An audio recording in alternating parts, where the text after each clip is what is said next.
Good evening and welcome back. Tonight, we will talk about one of the most recognized gods in Egyptian mythology, Anubis. If you haven't heard of him before, Anubis is associated with mummification, tombs, and the afterlife as a jackal-headed god. He was a figure tasked with guiding souls on their journey after death, protecting funerals, and weighing the hearts of the deceased against the feather of truth. But before we begin, I'm waiting for you to share in the comments where you are following us from and what time it is where you live. This is always a special and beautiful interaction for us.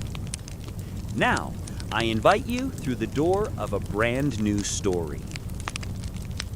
For the ancient Egyptians, Anubis was both a protective figure and a judge.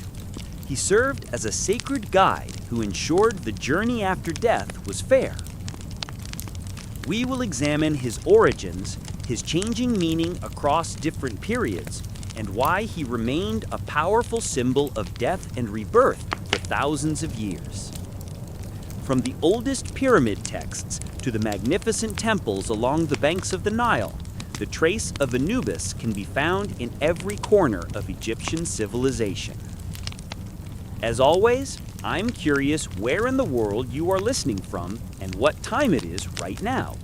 Whether you are here to relax, sleep, or learn something new, I am very happy you joined me. Let us begin now. Evening arrives in Egypt in an almost ceremonial atmosphere. The river glistens with the last light of the day. As the fields are enveloped in silence, cold, dry winds blow from the west, touching every corner with the scent of salt and stone. From the point where cultivation ends, sand takes over the landscape. The desert is like a pale sea, stretching to the horizon, an eternity adorned with broken hills. Those living on this border often encountered their dead. Unlike the mighty walls of the kings, here there was only bare ground. Among the gravel and stones, time, along with the wind, swept away names. Only jackals consistently showed themselves in those lands. As the sun descended, like a coin carved from copper, and the first stars began to wink, the jackals would emerge, moving in pairs or small groups on thin legs. They seemed a natural part of the scene, complementing it as much as the thorns. The early Egyptians feared these animals, especially those faintly gleaming, seemingly all-seeing yellow eyes. The fact that jackals roamed around the tombs, leaving traces of the holes they dug, and returning along the same paths all night, increasingly terrified people. The land had taught them a cruel lesson. Shallow graves could not hide the dead, and the desert returned whatever was unprayed for or unbound. The methods used to bury the dead in the earliest times were quite primitive. They tried to manage the task with a few simple possessions, a wooden headrest, and perhaps a few beads. However, the desert was changing everything. While the earth absorbed the moisture from the corpses, the hot wind took the life force, leaving behind bodies that were scorched, browned, and with skin dried and thinned. These natural mummies revealed that the desert was preserving and shaping the dead, as if baking them in an oven. Yet nature's method was not always gentle. On the contrary, it could be brutal and chaotic. A jackal could patiently and carefully dig open a grave with its paw. It could reveal what was hidden beneath the sand. At sunrise, a family might notice the linen pulled back and an arm exposed to the light. This situation carried the marks of both cruelty and a sign. The human imagination combined the creatures capable of causing a body to be dismembered with the power capable of protecting that body. This imagination is a reflection of the ancient way of thinking that persisted in Egypt for a long time. To gain control over something, you assign a god to it and address that god with a name that the world will respect. Jackals running along the edges of the fields knew the boundary where life ended and something new began. For this reason, people turned to a protector out of fear and necessity. They shaped this protector by saying, "Among the jackals, there is one who is a judge, not a scavenger." They spoke of a figure standing on the peak of the mountain above the necropolis, who could see every intruder during the dark hours. They gave him a place at the head of the tomb and assigned special colors, symbols, and titles. They called him the foremost of the Westerners. They began to refer to him as the Lord of the Sacred Land.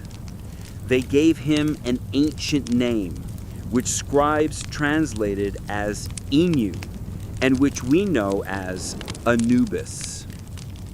Long before kings built pyramids, and before Osiris sat on the throne of the dead, small signs were drawn on stones to indicate the west.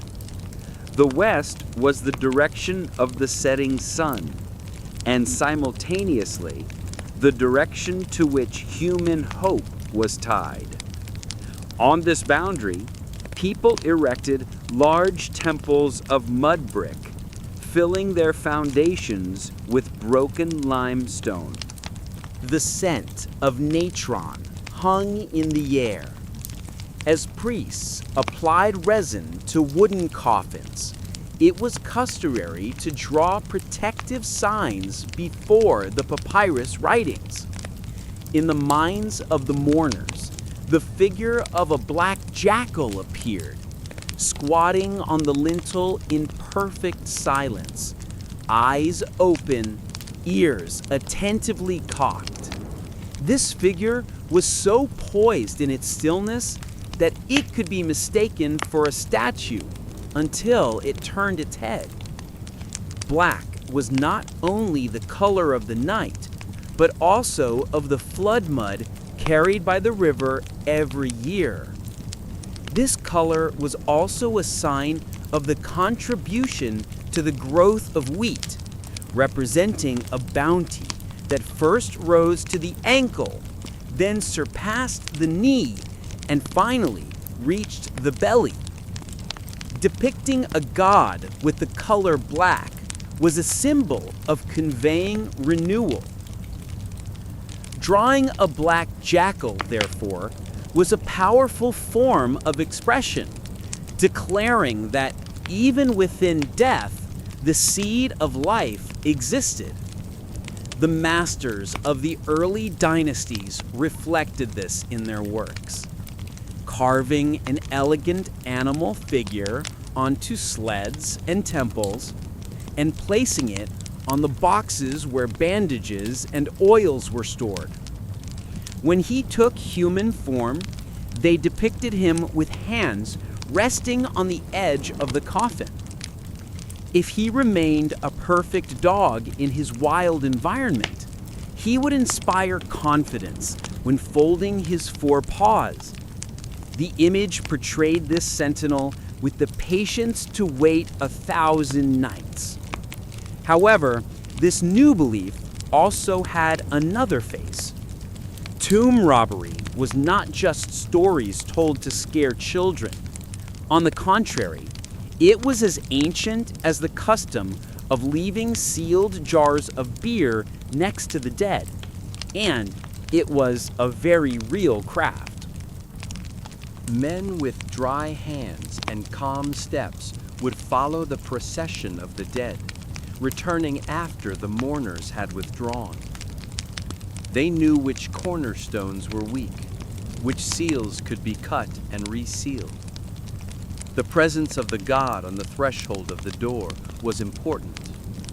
The carved jackal figure above the doorway was a strong warning to the living, as much as it was a consolation to the dead. The tomb belonged to the guards as much as it did to the family, and this fact was indisputable. Everyone who stepped inside understood that one day their heart would be weighed, and this experience would not necessarily yield a pleasant outcome. Anubis's titles were shaped by these very needs and fears. Settled on the peak of the mountain, he spoke with the cliffs rising behind the cemeteries in the West Bank. Looking from those gravel stones, a magnificent procession could be seen stretching across the plain. Oxen leaning into ropes pulled the mourners, crying rhythmically. Men carefully carrying the sacred ibis temple forward would be part of a ritual that would leave its mark. A high-up observer could see every detail, from the opening hymn to the final seal. The Lord of the desert was meeting his sacred lands. It was a region kept separate from the plow and the harvest, but sacredness did not mean gentleness. On the contrary, it involved clarity and being under observation. This was a place where the rules operated differently. The air was filled with incense and ancient words. In the settlements where the sun set, speaking of the jackal god was woven into daily life. A woman would leave a small loaf of bread next to a boundary stone and whisper that the jackals were patrolling at her grandfather's tomb. A man, reminded that his time to face the west was coming, would place a pot with a small jackal symbol drawn on it near his door to not forget his home. Children, upon encountering lean dogs in the twilight, would fall into a silence they couldn't understand. When a body was transported on a sled, the procession would stop at the threshold, and the name of the protector would be invoked in prayers, before and after. It was easy to visualize these scenes in the mind. Go before us. Keep the dogs behind the bushes away from the body. Protect the seals from human hands. Be ready when the jar is closed. Make your preparations for the moments when justice is spoken. The desert had accepted the god in the same way it accepted everything that had weight and purpose. While the wind still carried fine sand through the gaps in the doors, it was said among the people that the jackal god stood there and watched them. As the foxfire and stars winked over the peaks, in the mourner's imagination, these were the eyes monitoring the patrol. To live in Egypt was to live facing the river in front, the west behind, the promise of the flood, and the certainty of the tomb. A society aware of this dual reality would create its gods in accordance with this understanding. Anubis, in turn, was shaped by vigilance and mastery. The point where he began, starting from the fertile fields, extended to where the cliffs began. This line was the place where the voice softened with reverence and the step was carefully taken with fear. Archaeology today embodies the legacy of those who carved the stories of the past into stones. In the first royal tombs, a carefully designed jackal figure was placed upon a clean and simple banner. This figure appeared as a small but attentively drawn creature. Over time, however, this symbol gained a more complex appearance.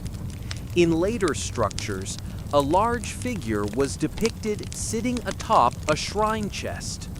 A linen sash was around its neck, and a knotted ribbon hung down like a symbol of office. Temple priests, meanwhile, constantly kept a shroud embellished with black and gold details close at hand. The black color symbolized the god's body, while the gold details highlighted the god's eyes and collar, and were also woven into the edges of the cushion upon which he rested. The resulting composition was extremely striking, and it was intended to be so. Under the candlelight, the god's eyes gleamed, creating the impression that he was almost moving. Spectators in the temple felt this movement and often turned their eyes away as a sign of respect. This was because it was not considered appropriate in ancient Egypt to stare at a protector for too long. Over time, the jackal ceased to be merely a symbol of a tomb robber. In the eyes of the people, he became their protector, a guide. This creature was declared the lord of the boundaries. The jackal, once mentioned with fear, now became an indispensable element of prayers and rituals. From the gravel sounds echoing in the depths of the deserts, a god emerged who could guard the night and keep the dead within their tombs. The desert's hunger gave rise to the idea of protecting the body not just with bricks and seals, but through the vigilance of a powerful entity. Egyptian myths never feel foreign. These stories wash up on the shore from familiar waters with familiar faces. The tale of the Jackal Lord has such a familiar beginning. This story begins on a calm and mysterious night in the Delta, where the reeds danced with the wind and the mist settled over the marshes. The great tragedy in Egypt had already begun by that time. Osiris, the green-skinned king who taught his people wisdom, agriculture, measurement, and how to administer laws, was no longer on his throne. Osiris's brother, Set, had subtly put his plans into action, and the entire realm was tasting the poisonous flavors of betrayal. The faithful queen, Isis, meanwhile, was wandering the shores throughout the night, searching for her husband who had been lost along the river, accompanied by the stars. Egyptian mythology hosts countless stories that weave together grief and mystery simultaneously. This is why there are many different versions of the Osiris story. According to legend, Isis's sister, Nephthys, had betrayed Set and conceived a child with Osiris, leaving the resulting child as a dangerous secret. Knowing Set's cruelty, Nephthys was certain she couldn't protect the baby, so she wrapped him in linen and entrusted him to the protection of the reeds. Then, filled with fear, she hurried away. Although the marshes kept many secrets, a crying baby could not stay hidden for too long. Isis heard the cries and began to walk toward the source of the sound. According to some, a jackal guided her, standing with its back resting against her, then moving forward again to show the way. According to others, the wind pushed the reeds back like the drawing of a curtain, clearing the path. Finally, Isis found the child in a crib made of reeds, hungry, trembling, and full of defiance toward the world. Isis was always a mother, even without a child of her own. She took the baby into her arms, pressed him to her chest, and sang him a lullaby that could move mountains. She knew instantly that this was her husband's son. His face told a story that even silence could not conceal. In his eyes was a deep, ancient seriousness that was entirely unsuited to his age. His surroundings were filled with the scent of resin, smoke, and cold stone. Isis wrapped the baby tighter and carried him to a sanctuary surrounded by palm trees. She felt no need to call for help. She trusted the sentinel and the animals that accompanied him. The jackals merely watched from a distance, unable to approach too closely even if they wished. She shared a crust of bread with them and then gave a promise that would bind them. As she spoke this vow, she said, "Protect this child, and I will remember your kind forever." The jackal sat and listened to this voice as if time had stopped. Morning dawned with a coppery brightness. Isis washed the child in the cool river waters and drew mysterious symbols on his forehead, for she knew that the moment Set realized a child's cry had risen where it shouldn't be heard, he would track their steps. She knew that if he found the child, he would cruelly toss him into the deep swamps where only crocodiles roamed. So she wandered as a beggar during the day and as a queen by night, carrying the baby tucked under her arm in a way that wouldn't draw people's attention, hiding him in the reed huts of kind-hearted women. She fed him goat's milk and fish caught from the river. It is said that she gave him a secret name so that misfortune would not know his name and call it. It was also told that in the early days when she sang, the baby never cried, and when he was silent, he made a soft sound similar to a jackal's whimper, so compelling that it forced animals to lift their heads and listen. In time, Isis took the child to Nephthys for protection. This was because no story in Egypt compromised balance. Nephthys was filled with fear, but blood always remembers its own kind. In the end, he returned the child to Isis, not cruelly, but out of fear. When Isis handed him to her sister, the two women met eyes and silently shared a story instead of words. Nephthys swore to keep the secret.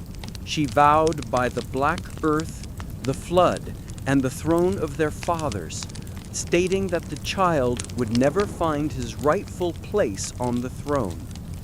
Following this, Isis showed her love for the baby with a kiss on his forehead, as she always did, and claimed him as her own.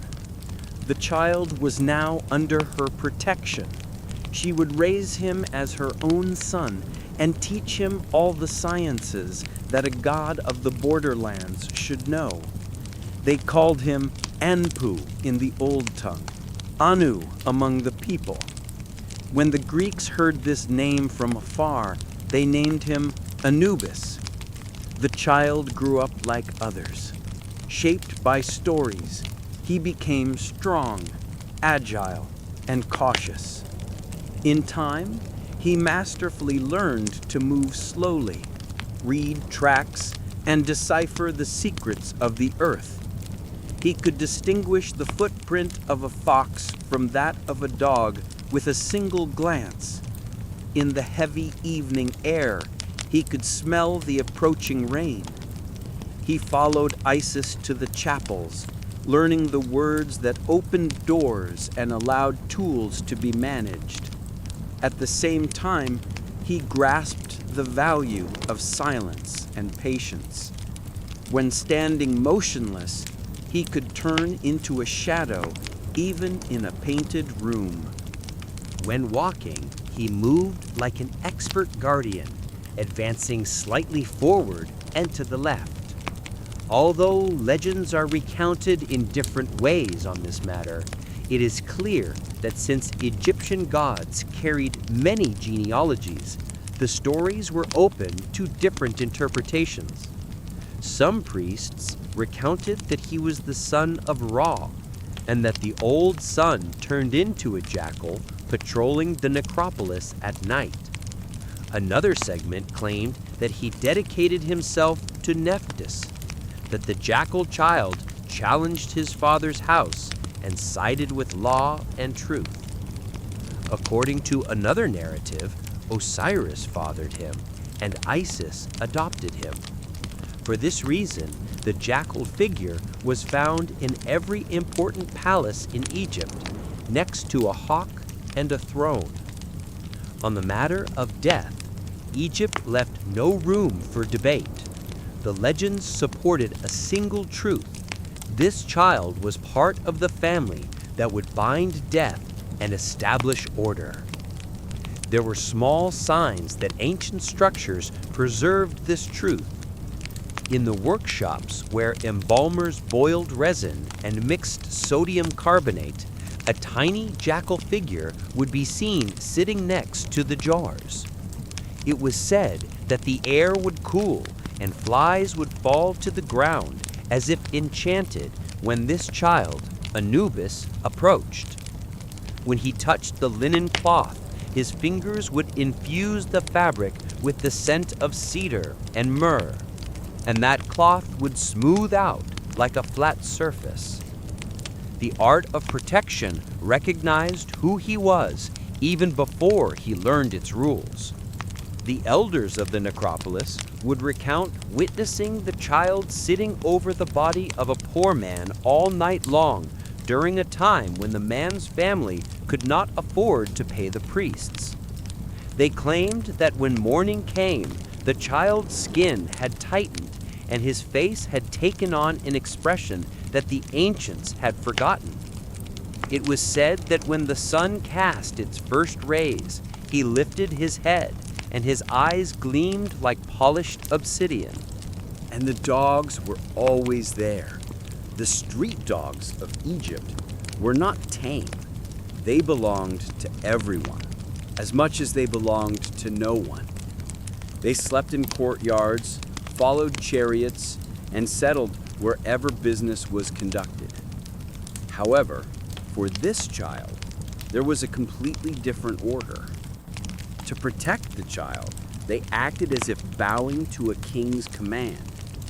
When he went to the market with Isis, 2 dogs would clear the path ahead, and 2 others would wait behind to check the corners. When he slept, a dog would stand guard at the threshold. An old dog with a broken ear, wounded and aged, would accompany him at the foot of his bed. When a stranger approached, the dogs would approach carefully, but without growling, and with this behavior, they perhaps declared to the world that only the night watchman needed reminding. In time, people began to notice him, whispering quietly. They said there was an agreement between the orphan of the marshes and the 4-legged guardians, an agreement that would persist as long as people buried their dead and continued to fear the darkness. We have no records of Anubis's birth, only the narratives of the temples, the illustrated scenes, and the language habits carried down through the dynasties. However, the oldest inscriptions that emphasize the jackal god began to emerge immediately after the period when Egypt first united under a single crown. The artisans of the first dynasty laid the foundations of this culture by drawing a jackal figure on the banners adorning the offering lists. The priests of the second dynasty included the foremost of the Westerners in the sacred ceremonies when sealing royal tombs. The jackal figure began to be mentioned by a name and the prayers that shaped that name. As these prayers spread over time, the orphan of the marshes, the child of a fragmented family, took his place in the pantheon with authority. Anubis's rise did not come through victory or conquest. It came from the life of an orphan who had learned to keep watch.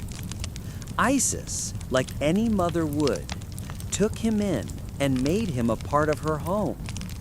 She taught him the foundations of law, the intricacies of magic, and the patient meticulousness of work. She showed him how to measure twice and cut once, and how to keep the knife neatly preserved when not in use. Even before Osiris ascended the throne, Isis offered this child a place beside Osiris. That child would stand at the threshold and guard the door when the talisman of existence was whispered and broken stories were sought in the traces of scattered bones. The peak of this narrative is still with us, but we can see the essence of his form in the second part of the first section. Following a birth shrouded in secrecy, the god who grew up under Isis's guidance would one day learn to transform death and life into mysteries that people could comprehend. For this reason, Anubis's origin finds its place like a lamp placed in a dark room within the greater lamentations of Egypt. His narrative begins with a woman walking with uncertain steps along the riverbank and with those who were lost. It blossoms with a child left in the cemeteries and a treaty made with the jackals. It gains meaning through different names that arrive at the same truth, and through the idea established by the boundary keepers. As people feared the animals of the cemetery, they declared one of them sacred, and the gods accepted this. The child was born at one of the thresholds, so he became the guardian of the thresholds. The child became the king of the sacred areas in a land where the living and the dead found existence through different paths from the same water. The west of the Nile is the land of silence, while the river's flow carries the green texture of reeds and fertile fields. The opposite bank stands like a silent world, filled with gravel and rising towards the cliffs. The sun rested here every evening, and the Egyptians left their dead here, because everything belonging to the West was the property of the West. When the first kings concealed their bodies in brick chambers and sealed them with lime, the name carved above the door was still not Osiris's name. It was a name belonging to the jackal lord, Anubis, the watchman. Before any lord of the underworld ascended the throne, before the green-skinned king began to rule the millions beyond the horizon, there was a watchman who ensured order among the tombs. The oldest prayers carried his titles like iron keys. The foremost of the Westerners, the ruler of the sacred land, the protector on the peaks of the mountains. These words felt as though they were kneaded with dust and salt, the fruit of years spent learning the secrets of keeping the body intact in a realm ravaged by carelessness. While the first royal names were still being inscribed on ivory tags and stone seals, a jackal figure would appear on the banners. When the first long corridors were drawn and painted, a black hound with ears pricked stood guard on top of a shrine chest, protecting his master's sleep. A wide main bar shelf rose on the west bank of Memphis. Saqqara spread out like a stepped city. As dynasties rose and fell, these tombs moved with them. Giza stood with its shining stones, drawing the attention of every foreigner walking in the floodplain. But those magnificent pyramids were only doors. The ritual that gave meaning to the doors was much older than them. This ritual belonged to Anubis. Priests would wander through the cool chambers with oil lamps in their hands. In these spaces, where they advanced with silent steps, they would pronounce the names of linen, natron, and resin with high precision and rigor. This was not a guessing game, nor was it an experiment carried out with hope. It was a legacy. The knowledge taught patiently by the jackal god Anubis was based on that ancient beginning, believed to be remembered only by the gods. Imagine the palace of a dead king in those old kingdoms where the stones had learned to speak with their own weight. The living would descend into dry and cool rooms, inhaling the sharp scents of cedar wood, myrrh, and natron. In the inner chamber, Anubis was crouched on top of a chest that contained the tools for the opening of the mouth ritual, knives for the careful incisions, and wrappings as white as fresh milk. The high priest shone in garments of gleaming white linen. Along the edge of the room, priests carrying the title of Anubis's servant were lined up. This name carried honor and prestige. It showed that the person carrying it had learned to carry the dead without disturbing them, and to touch the motionless bodies with a reverence befitting kings. If the priest wore a spotted hide draped over his shoulder, it would remind the living of a story the mummy favored, how the jackal god punished a leopard and took its hide, symbolizing that the wilderness could not prevail over the tombs. The people of the valley believed that Anubis was not seen as the judge of the dead from the very beginning. He was not a magistrate, but the lord of the gate and a loyal watchman of order. In those early times, the king would transform into the stars. He would travel with the sun and hunt with the gods. It was the jackal's guidance that prepared him for this journey. The ancient texts carved into the narrow corridors of the pyramids articulated this clearly. Awaken, they would say. Go with Anubis. He shall hold your arm. Standing on the crest of the cemeteries, he looked down like a shepherd counting his flock. His eyes could pick out a funeral procession winding its way across the ridge and the plain. He watched the men steering the sleds as the oxen pulled the heavy drags between the carrying poles. The sounds of women crying out the beautiful names of the deceased, and men responding to these cries with words of remembrance echoed. He observed the funeral procession with full attention. He left his mark everywhere the door lintels rose, where the plaster cracked and hardened, where the seals dried and settled, as if stamping his own seal. On a calm night, when the wind gently stirred the acacia leaves, it was he who commanded the silence. Every practical rule applied to the funeral served his law.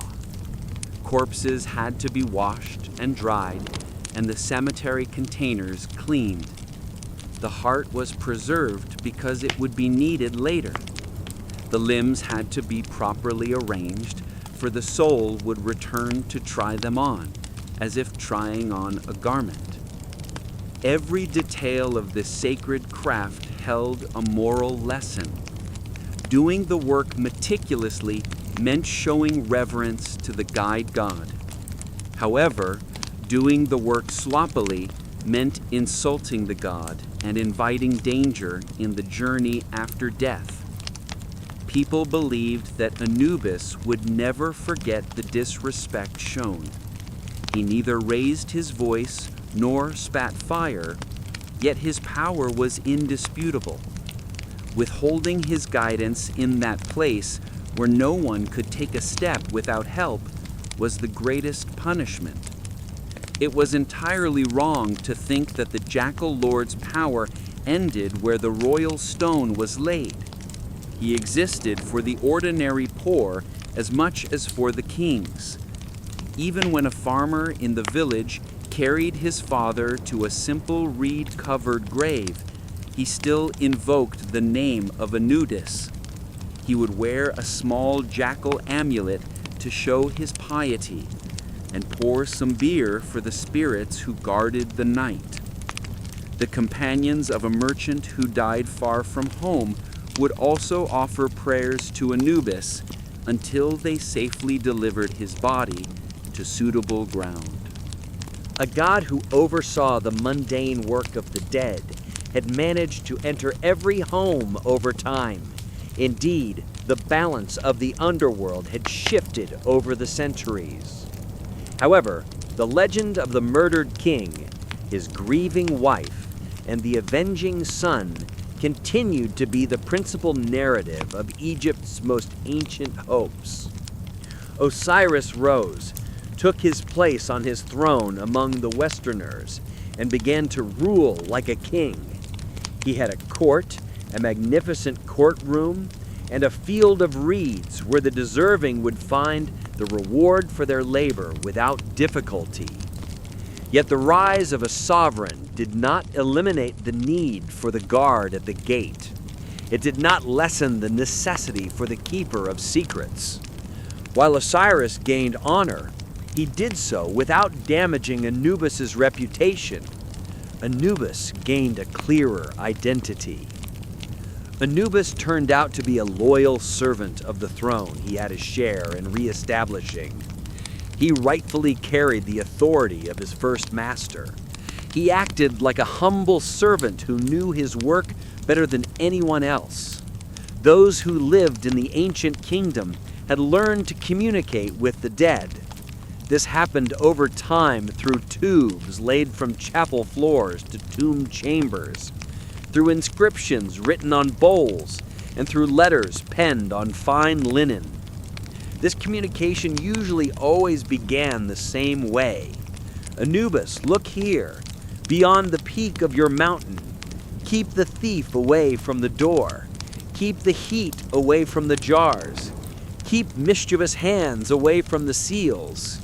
This formula never grew old because fears never diminished. The West offered a guarantee, and the people wanted to hear that guarantee repeated. In every season, the gods revealed themselves differently.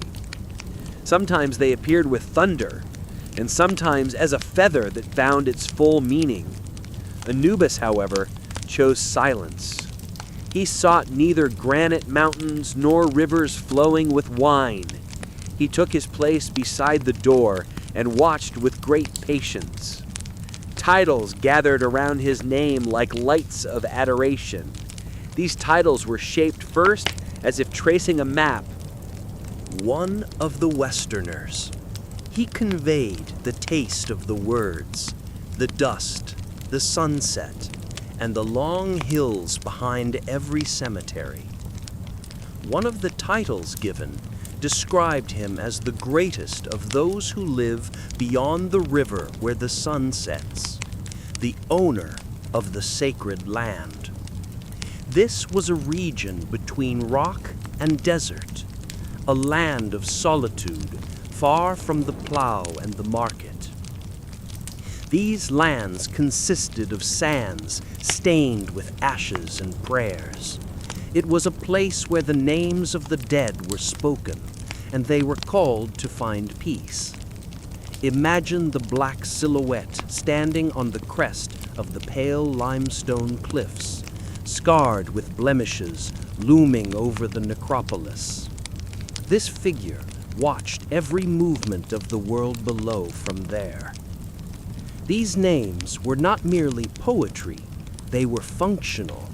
They reminded the living of who was on watch and what he was sworn to protect.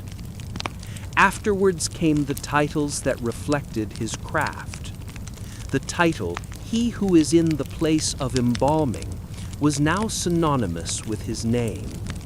This description belonged to the embalming workshop, the place where resin was smoked in copper vessels and natron was piled up like the whitest snow observed by the Nile.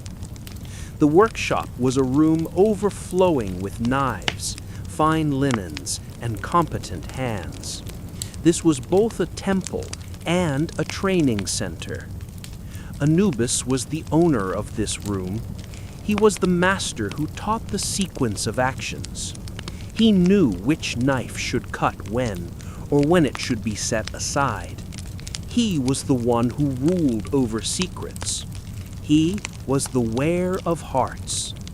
Both were titles deserved only at the boundaries of the other world, where the scales were located and the feather of truth awaited. Secrets in Egypt are not gossip. They are mysterious names and truths that must be remembered accurately. Otherwise, the path can deviate into dark and dangerous areas. Counting hearts is not simply counting a community. It means weighing the essence of a person and measuring it against the divine harmony that prevents the universe from unraveling. The ancient language preserves and hides the birth name like a bone bead worked over centuries. When the priest raised his song, he would say Inpu or Anu. Anubis, this ancient god, was a figure once imitated even by a Greek cleric during moments of contact with the rituals. A name is shaped by the form of the lips that pronounce it, but the divine power it reaches remains the same. When the writing is done, scribes place a banner over the jackal figure and add tomb symbols beneath it. In the single-person coffins with animal claws exposed at the corners, the figure lies, its tail tightly curled and its eyes focused, motionless, straight ahead. Its ears stand upright like a pair of sharp blades. The artisans applied black paint to the figure and gilded the collar and cushion edges. Black, in itself, forms a language. It is the fertile mud left by the river floods, the skin of the protected bodies of the dead, and in its darkest form, it signifies the protected night. For Anubis, black is a symbol of promise and protection. Decay is confined, death is brought into order, renewal shall emerge from the darkness. Even when the god rises on his hind legs and takes the form of a human, he loses nothing of his wild nature. He stands with the chosen certainty of a hunter, silent but determined. A knotted ribbon gleams around his neck. In one hand, he holds a scepter that balances order and chaos. In the other, he may hold another staff representing immeasurable life. Artists sometimes depict him leaning on a coffin. At other times, he is represented alongside the symbol of beer, signifying his connection to life. In temple reliefs, priests wear a jackal mask during moments when they must speak directly to the dead. This mask is not merely a costume. Rather, it is the argument for the correct sequence and harmony that will bring gods and humans together. There is an old symbol that scholars meticulously focus on: the flayed skin of an animal displayed tied to a pole inside a long jar. It is said to be a silent fetish. Scenes where he stands beside the embalming bed resemble remembered dreams more than narrated stories. His meaning is a deep consciousness rooted in the silence of the first creation, and the object is always near Anubis. This presence is a powerful sign that life has opened up and must now be reconstructed. It also states that the boundary has been crossed and a protector is there to ensure the passage is completed correctly. The fetish is found at the most solemn point of the ceremonies. It is placed where the room must be purified with actions and words. The same logic that the priests developed regarding these matters is reflected in their family structure. In cities where certain cults took root, a newt is seen as the feminine reflection of the protective jackal. She is a figure of creation who accompanies the rites of service and recalls the different facets of care. Their daughter, Kebishet, appears in the form of a snake gracefully carrying water in rings. She is the refreshing drink offered to the dead after long, dry waits. In sermons, it is recounted that she purifies like a stream, and every drink poured into the chapel is her gift. The family of Anubis transforms this sacred craft into a legacy. The father protects, the mother observes, and the daughter purifies. The dead are protected not like stone or wood, but as if being guarded by their relatives. The epithets of the gods blossom around them like flowers around a well. Some are severe: the dog who swallows millions, warning the wicked with an undisputed voice. Some are gentle, resembling a guardian who forgives an honest mistake and guides trembling hands.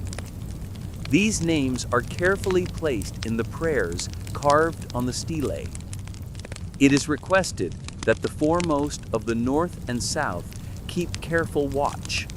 The Lord of the sacred land is asked to only allow those who approach the tomb entrance with offerings and respect, and the Lord of secrets is begged not to forget the poor, who can only donate a few pieces of linen and a small jar of oil.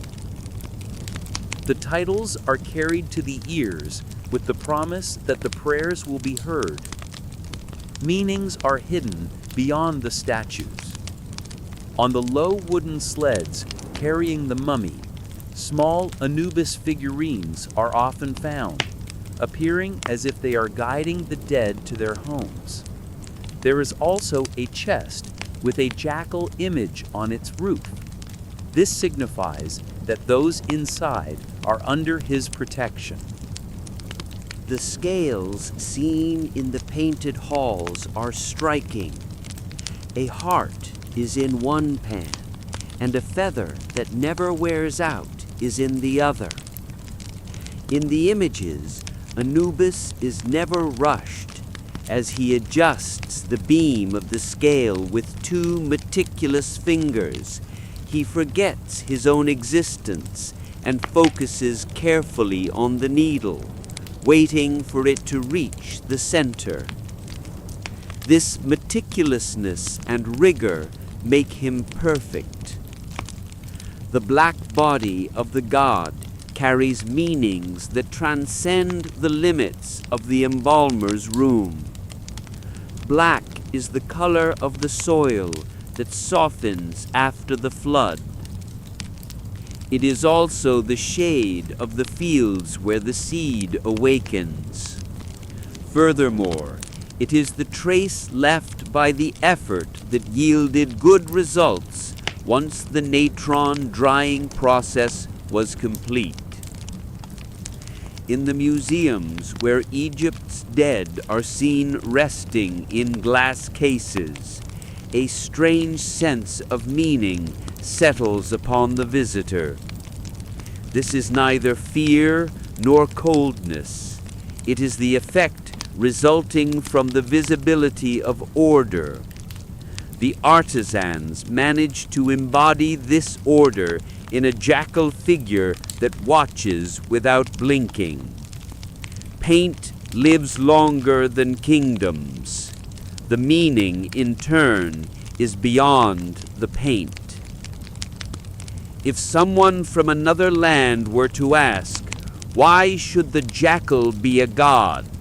The answer would be like water flowing from a deep jar. Because jackals discovered the cemeteries before humans. They walked the line between the barrenness and the village with a deep understanding. Because if you give the right names and ensure protection with discipline, you can transform fear into guardianship. The ancient Egyptians did not turn to storm gods or complex quests to understand death. They turned to the animal that bothered them the most and asked it to serve. They continued this covenant through offerings and good works. In the scenes at the doors, in the deep sleep of the kings, in the quest for a heart lighter than a feather, Anubis fulfilled his side of this agreement. There stands that God, as he stood in thousands of chapels in our imagination, ears pricked forward, eyes watching attentively, his fur as dark as the river's blackness after the waters receded, ribbons tied straight around his neck, a staff in his hand. One of his palms touches the coffin lid, as if pointing to the next breath to be taken with confidence. There is no sound, no grand display, only a quiet dignity. There is a door and a figure observing it, and behind that door lies a realm that is not empty, but orderly and subtly measured and governed. The person who manages to pass through this passage, whose path is held by a jackal, hopes for an honorable arrival. However, just like a stone tearing a sail, there are crimes among people that shatter integrity. The story of Osiris begins with a grand festival and then ends with the silence of centuries. In those bygone ages of splendor, the fields were in order and the river flowed as if loyal. Egypt felt like a harmonious single house under the rule of a wise master. Osiris ruled with the determination of a farmer who sensed every inch of his land. He taught people how to plow correctly, share water justly, and sit and talk together when disputes arose. Beside Osiris sat Isis, with her patient mind, with hands that knew every herb and hidden word. There was a hum of order within the palace, but Set was watching, waiting, and calculating. Set was a cold brother who stood apart with bones like the desert. He evaluated everything only through power and self-interest. The bonds of love between Osiris and his people further increased the agony in Set's heart. He secretly prepared intrigues. He circulated among flatterers, spoke with soldiers, and spent time with those who enjoyed sharing secrets. Set whispered that the crown belonged to someone else. He watched the king and saw that he was mortal. The plan he devised with this realization was as precise as a carpenter's perfect drawing. Then a grand feast was arranged. The wine was sweet, and the songs sung were old and beautiful. Set's house was brilliant. The collars on the necks of the guests shone like the scales of fish in the Nile. In the center of the hall stood a chest so unique it captured everyone's attention. Cedar wood showcased its smoothest grain, and the lapis and carnelian stones set into its edges glittered like small stars. Set raised his hand and, implying he had taken its measurements, announced that the chest should be given as a gift.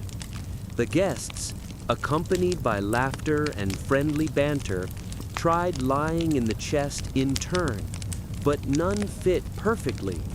For some, it was too narrow, for others, a little too long. When it was Osiris's turn, a metallic silence fell, and the resonance in the air shifted. Osiris lay down, and suddenly the color of everything changed. The chest was seized immediately, as if it had been waiting only for this moment. As the stories of hurried fate unfolded, the lids dropped one by one. Workers fitted the cover into place, nails were hammered, lead was poured, and seals were carefully pressed. The faintest breath of a king escaped, mingling with the scent of cedar. However, the cries of those who understood arrived too late. They were useless. Amidst the chaos caused by the torches, the chest was carried out and slowly placed onto a barge. The river accepted it, as if with the coolness of a neutral judge. Darkness had spread like thick ink poured into a large hall. Set specifically avoided uttering powerful words. While he allowed the current to carry away the evidence of the story, he carefully selected the faces who would later claim to have seen nothing. The Nile River faithfully continued on its path, carrying the coffin north through waters sometimes narrow, sometimes wide. Along the way, it quietly passed by villages absorbed in the sorrow and joy of their daily lives. Finally, upon reaching the sea, it surrendered itself to a world of surging waves swept by salty winds. Who knows how many miles it drifted? It is recounted that the chest eventually found a tranquil haven among the roots of a tamarisk tree in the ancient merchant city of Byblos. And this tree grew and flourished around the chest, embracing it like a mother embracing her child. In time, the tree's trunk thickened and grew into such a great column that it was strong enough to support the roof of one of the city's palaces. The people of those distant shores passed this story from mouth to mouth.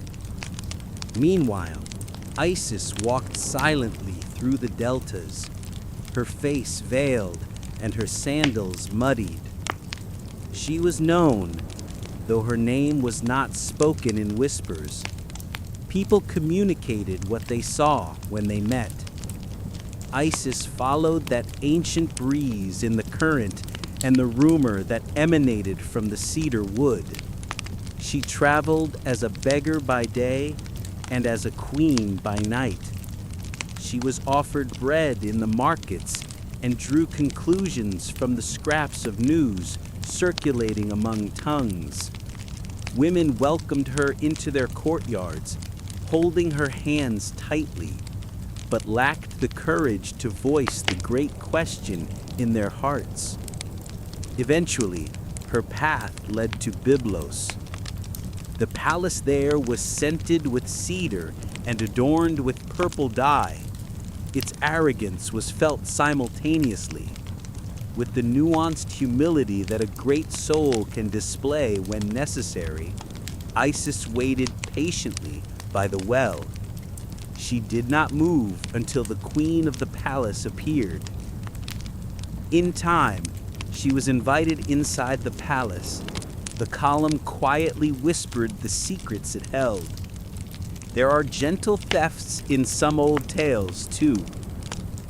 Isis requested the column, but offered the gift of healing in return. The king, feeling the weight of paying his debt, consented to cut down the great beam. The workers touched the column, which was laid lengthwise in the courtyard, one last time, and then withdrew. Isis placed her hands on the column, closed her eyes, and prayed, with words that moved the world from its roots. When the wood split open like a ripe fruit, the chest inside was revealed. Isis and the king did not exchange a single word.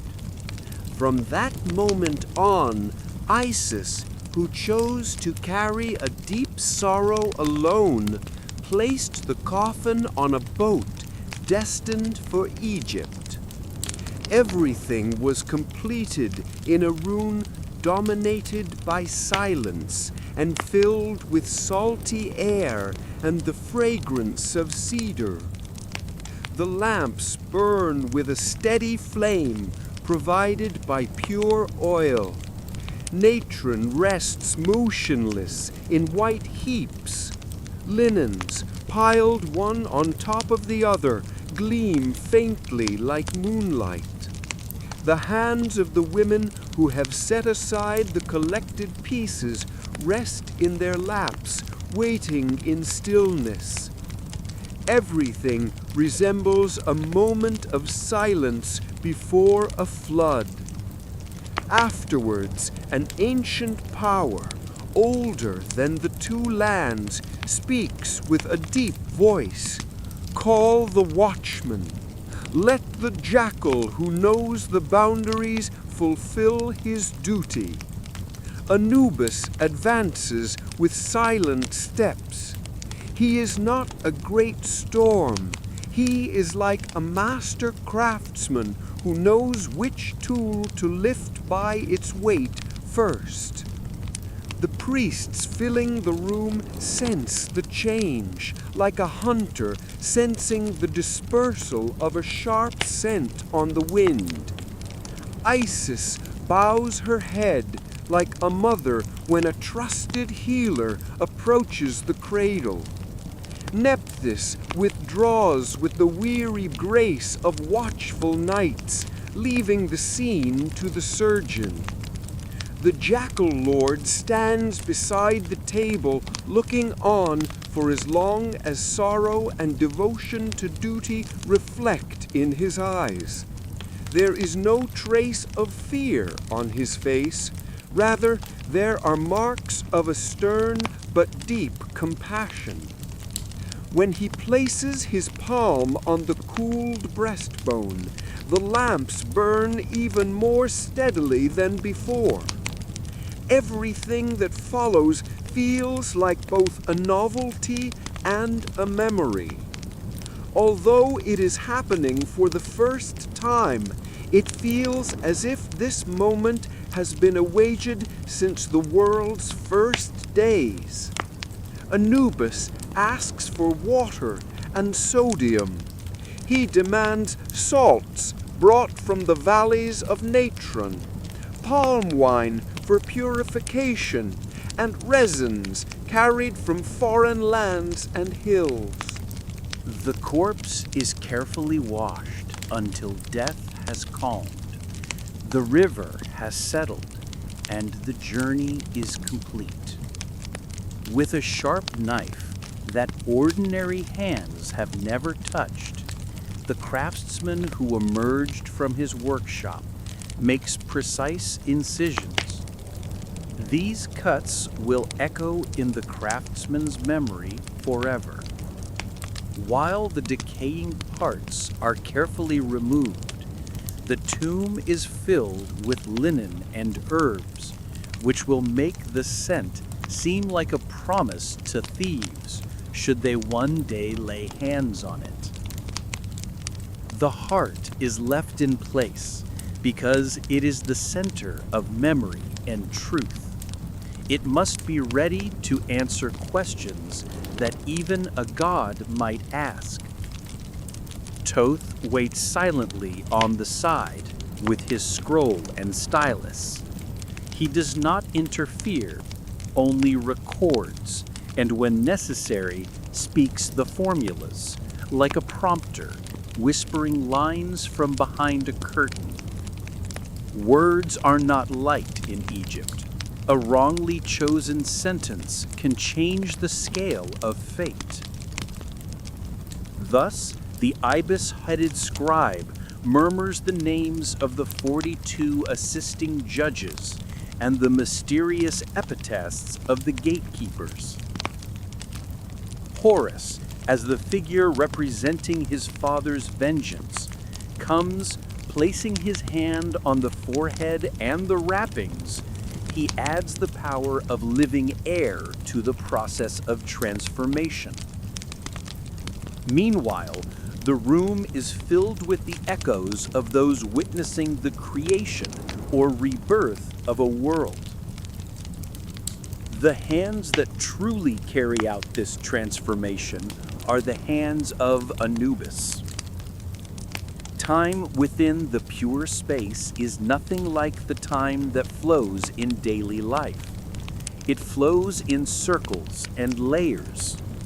The priests initiate the drying process under the canopy while repeating verses older than their ancestors.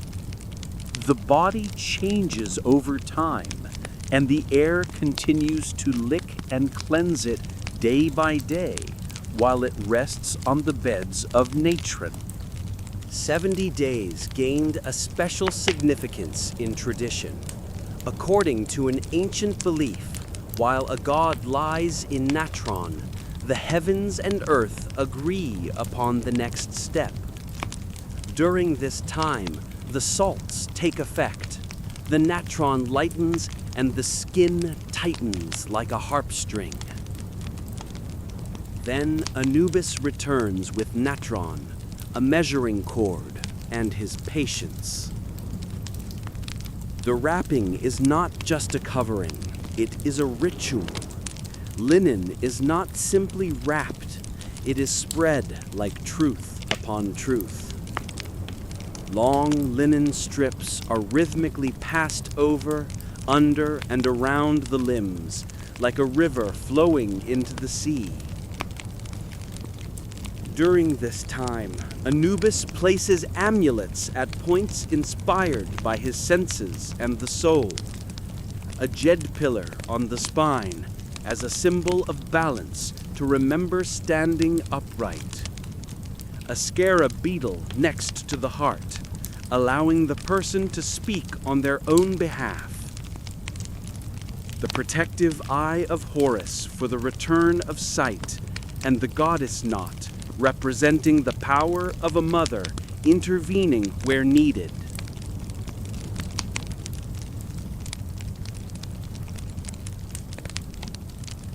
With every amulet placed, Thoth conveys the word, and the protector responds with a gesture that binds the word to the world. Following all this, layers of resin seal the body, completing it with a greater integrity, removing it from being merely a presence made of flesh. Finally, the sacred silence turns into breath. The ritual of the opening of the mouth is easy to describe, but impossible to perform without divine guidance. Anubis takes the ceremonial implements, touches the lips, eyes, and ears, drawing the lines that will bring forth the face that will judge. Meanwhile, he communicates with the jar lids, bearing the figures of the hawk, baboon, jackal, and human, representing the internal organs. He tells the protectors of the liver, lungs, stomach, and intestines that they must remain safe until their duties are complete. Finally, he asks Osiris to open his eyes and see the field filled with reeds blossoming in his mind. the atmosphere filling the room changes. Those who have been standing for hours suddenly feel rested. The flames of the lamps appear brighter than before. Even this reflects the naturalness of the completed work. When the work is done, the god, like every careful craftsman, steps back and inspects his creation. He checks the sling on which the mummy will be transported and reviews the seals of the jars.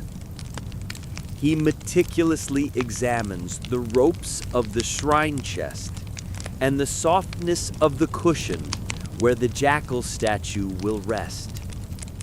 He turns to Isis. He witnesses her endurance. He senses Nephthys existing beside him with the powerful silence of the scaffold.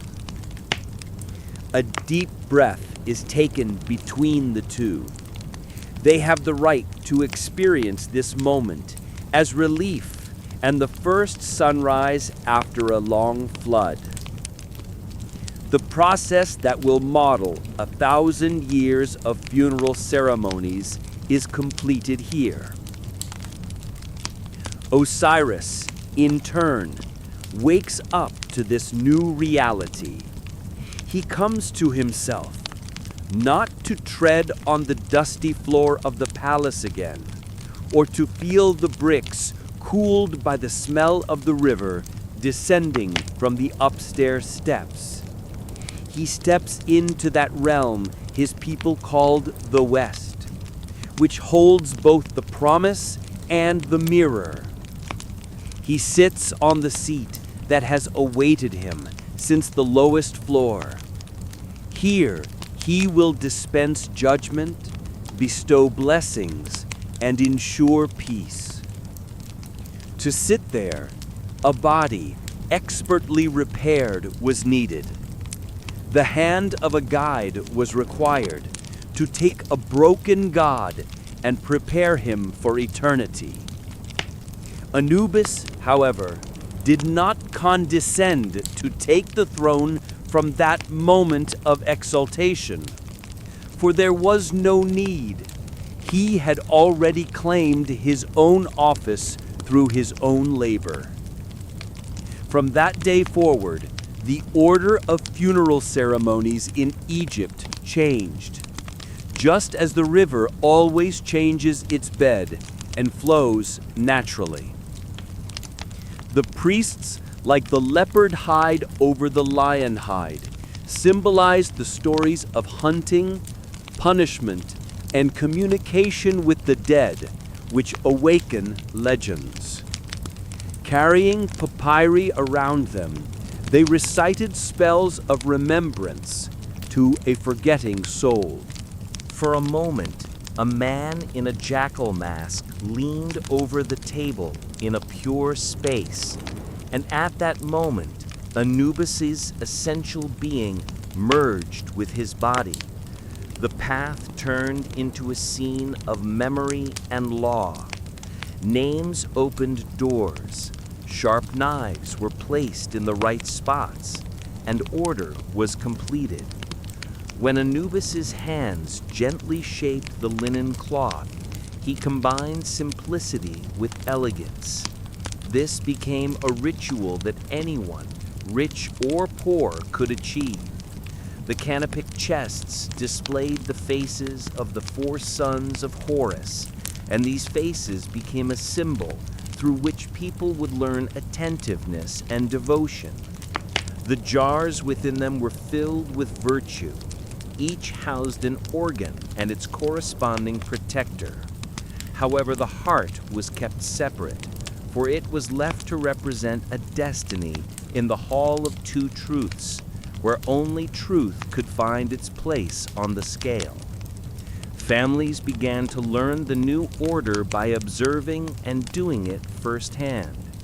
They purchased as much as they could afford, while the wealthy brought scenes adorned with symbols into their chambers, Those with fewer means kept the spirit of the ritual alive by whispering the most sacred words over a small jackal figure at the reed mat. Watch, protect, guide. Knowing when to stand back is a sign of true greatness. When the crown of the West passed to Osiris, Anubis did not dispute it. If a craft establishes order, it can serve under a different banner. The Jackal Lord accepted his titles without ever compromising his honor. Thus, the title Lord of the Embalming Place was engraved upon him. He remained the most respected person of the West, just as the captain is still considered the leader beside the king seated on his great throne, while the chamberlain walked the corridors as a marshal, keeping an eye on the seals and the scales. Osiris bore witness to the causes of the dead and rendered them their due rights. Isis, meanwhile, looked upon Anubis with a deep but unromantic love, which was, in fact, more profound and meaningful. It is rumored that at that moment, Isis officially adopted him as her son, and called him her son before the multitude of the Western Palace.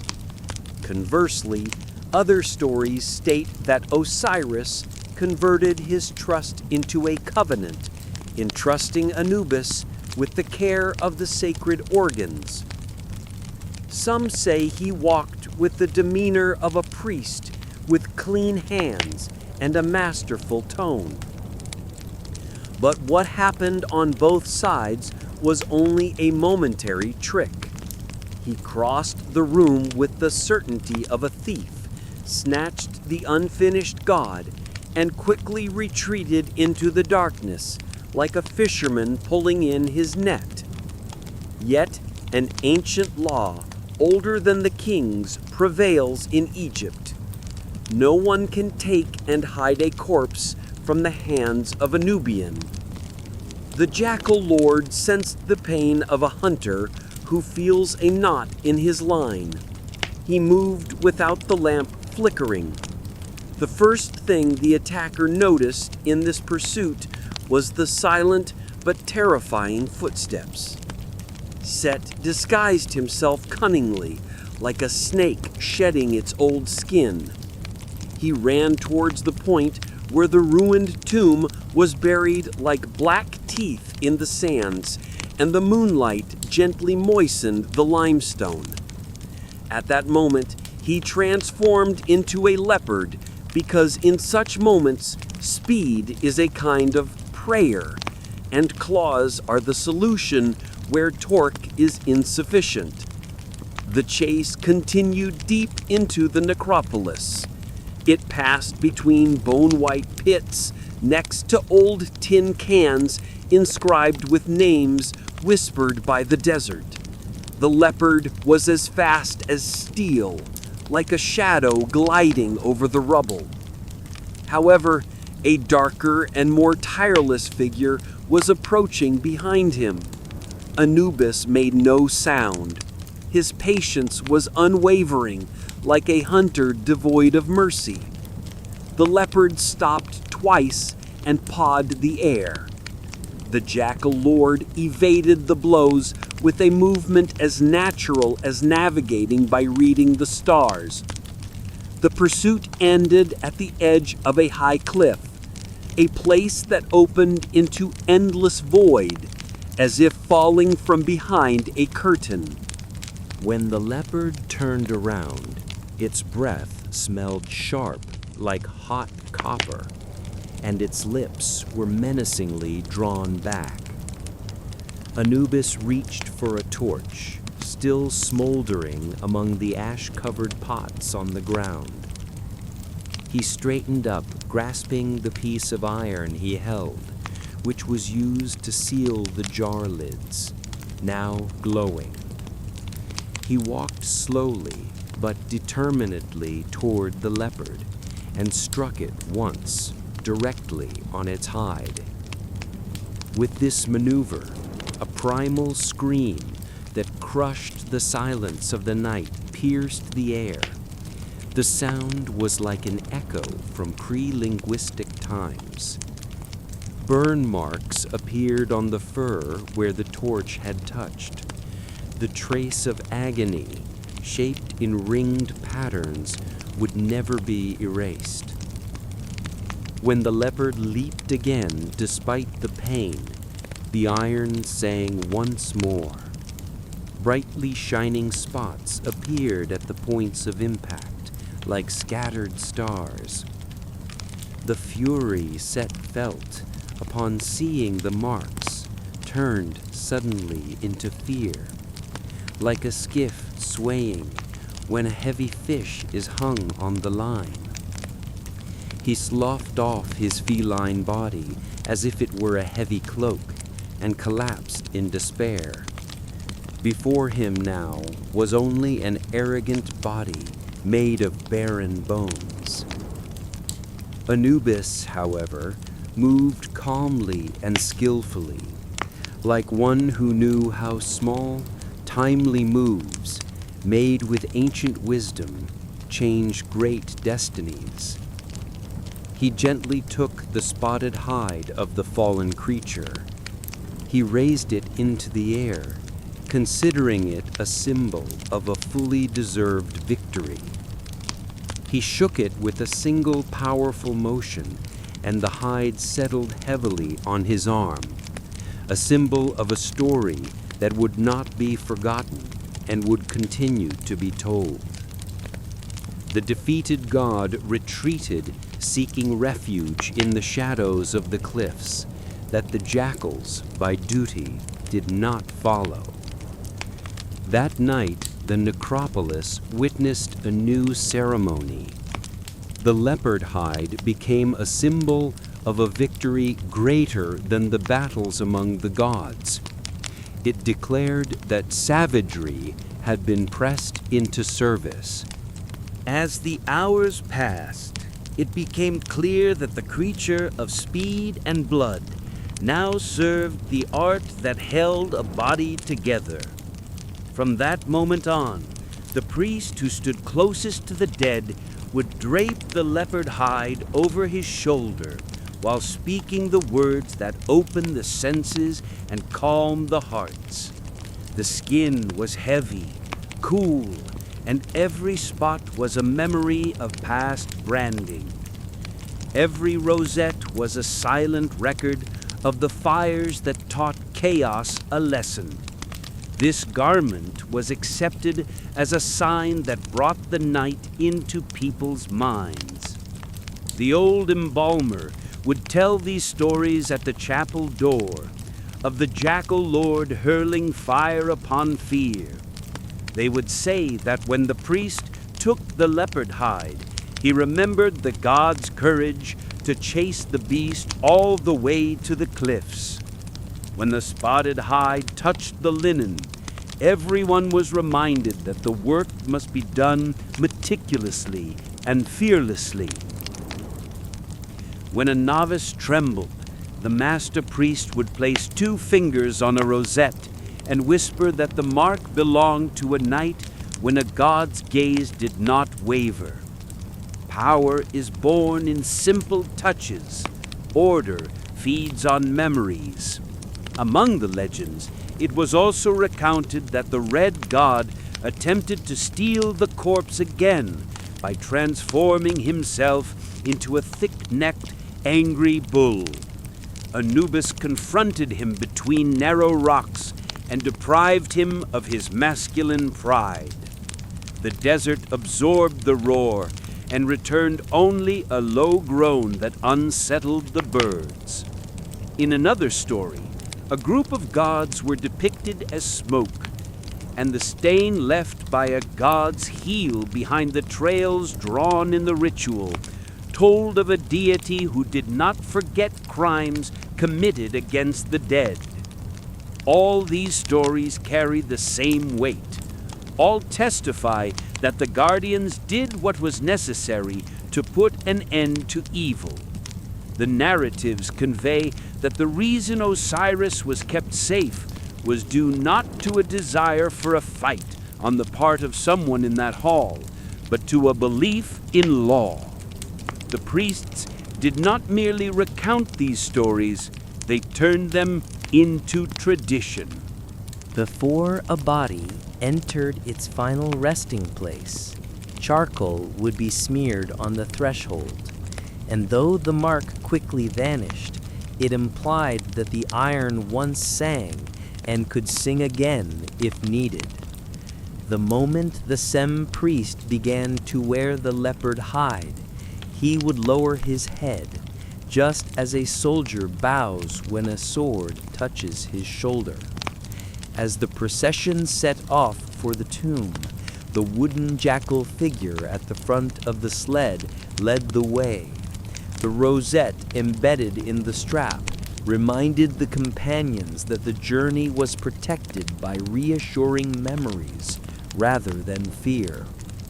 Families felt the peace offered by such symbols. A mother burying her son could stand before the threshold at dawn on the third day and look toward the low hills. If she saw an indistinct figure, neither entirely dog nor entirely shadow, standing on a ridge and turning its head once toward her, she would interpret it as a sign. The patrol was over, the tomb had been sniffed out, and it was understood that the sentinel belonged to its rightful master.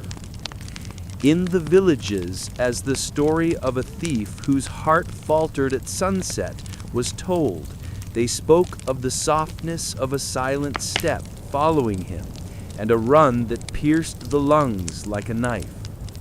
Whether the story ended with an arrest or not was irrelevant. What mattered was that the West was not empty, and that it conveyed the presence of a watchman who protected it. Moreover, this authority could inflict pain when necessary. Later scholars interpreted this story as a restraint of violence applied for the sake of the sacred. The patterns on the jackal hide were a symbol reminding them that even the most savage forces could be trained to serve. Not even the priests could explain this in such compelling sentences. They expressed a truth often reiterated by the artisans. A tool that was once a threat becomes a useful instrument in the right hand. The leopard that once scaled the walls of the cattle pen now rested on the shoulder of a man who murmured words and brought peace to the dead. This narrative offered a very meaningful, practical lesson. Bring all the power you possess to the resting place of the dead, and make that power kneel. As for Anubis, he neither wore a crown from that night nor needed one. His work spoke for itself. The hide marked with signs of rescue, the silence of the necropolis after the lamps were extinguished, and the vibrant colors still preserved in the 3,000-year-old judgment and embalming scenes in the painted halls already conveyed his message. The jackal lord did not disturb his calm in those moments. As his hand rested slowly on the temple for support, his gaze surveyed the room behind him with the faint memory of gold and black. The swirls in the leopard spots shimmered like stars seen after a thin cloud in the priests' cloaks. Standing on the west bank at sunset, you can understand why the ancients called these lands sacred. As the sun slowly sets into a copper bowl, the limestone cliffs gleam like old bones, and the river takes on a dark iron tone. The shadows of the palm trees stretch out like fingers across the threshing floors and paths. Sweet whispers of the end of the day come from the fields. Then a deep silence covers the surroundings, as if the entire country knows a secret and has rehearsed accordingly. Beyond the last green shoots begins the land of Anubis. The local people called this the Western Realm. There, a god continues to keep a promise given long ago. The promise has been inscribed on stone repeatedly, on false doors, offering tables, and small limestone stelae. A repeating sequence of words appears that every stonemaster could carve, even with their eyes closed. An offering given by the king and Anubis. This formula nourishes the dead with bread, beer, and a warm breath of remembrance. But it has another function. It is a contract that binds the tomb to the jackal lord. While the dead pray to the king for intercession in heaven, they ask Anubis to stand watch at the gate on earth. This ancient pairing is deliberate. Power above, protection below. Kingship in the east, surveillance in the west. The mastabas in the first agricultural fields of Saqqara look low and heavy, like old boats stranded by the tide. People would hide their kings in this valley and try to find them again when darkness fell, with chisels and primitive oil lamps. The state would suppress this secret war with curses and with sworn guards patrolling under the starlight. Anubis reveals himself in every corner of such a dark history book, as a jackal silhouette carved onto a lintel, or a figure drawn on a magical brick buried in the ground. All are symbolic warnings growling at uninvited guests who approach the tomb by mistake. Captains of the guard would swear allegiance to the jackal lord before patrolling the west and carry small wooden statues of him.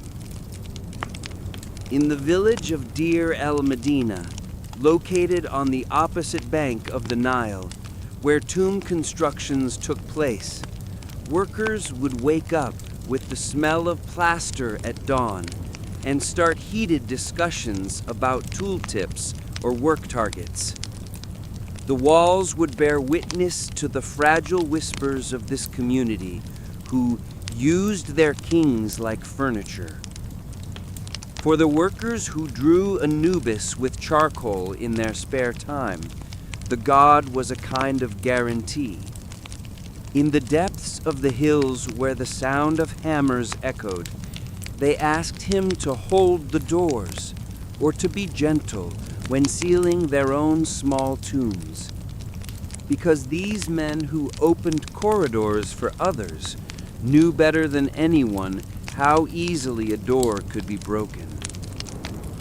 In the written notes left behind, one can almost hear the voices of workers admonishing a colleague who missed his shift among the ostrich feathers, or promising offerings to Anubis for having completed the work without accidents.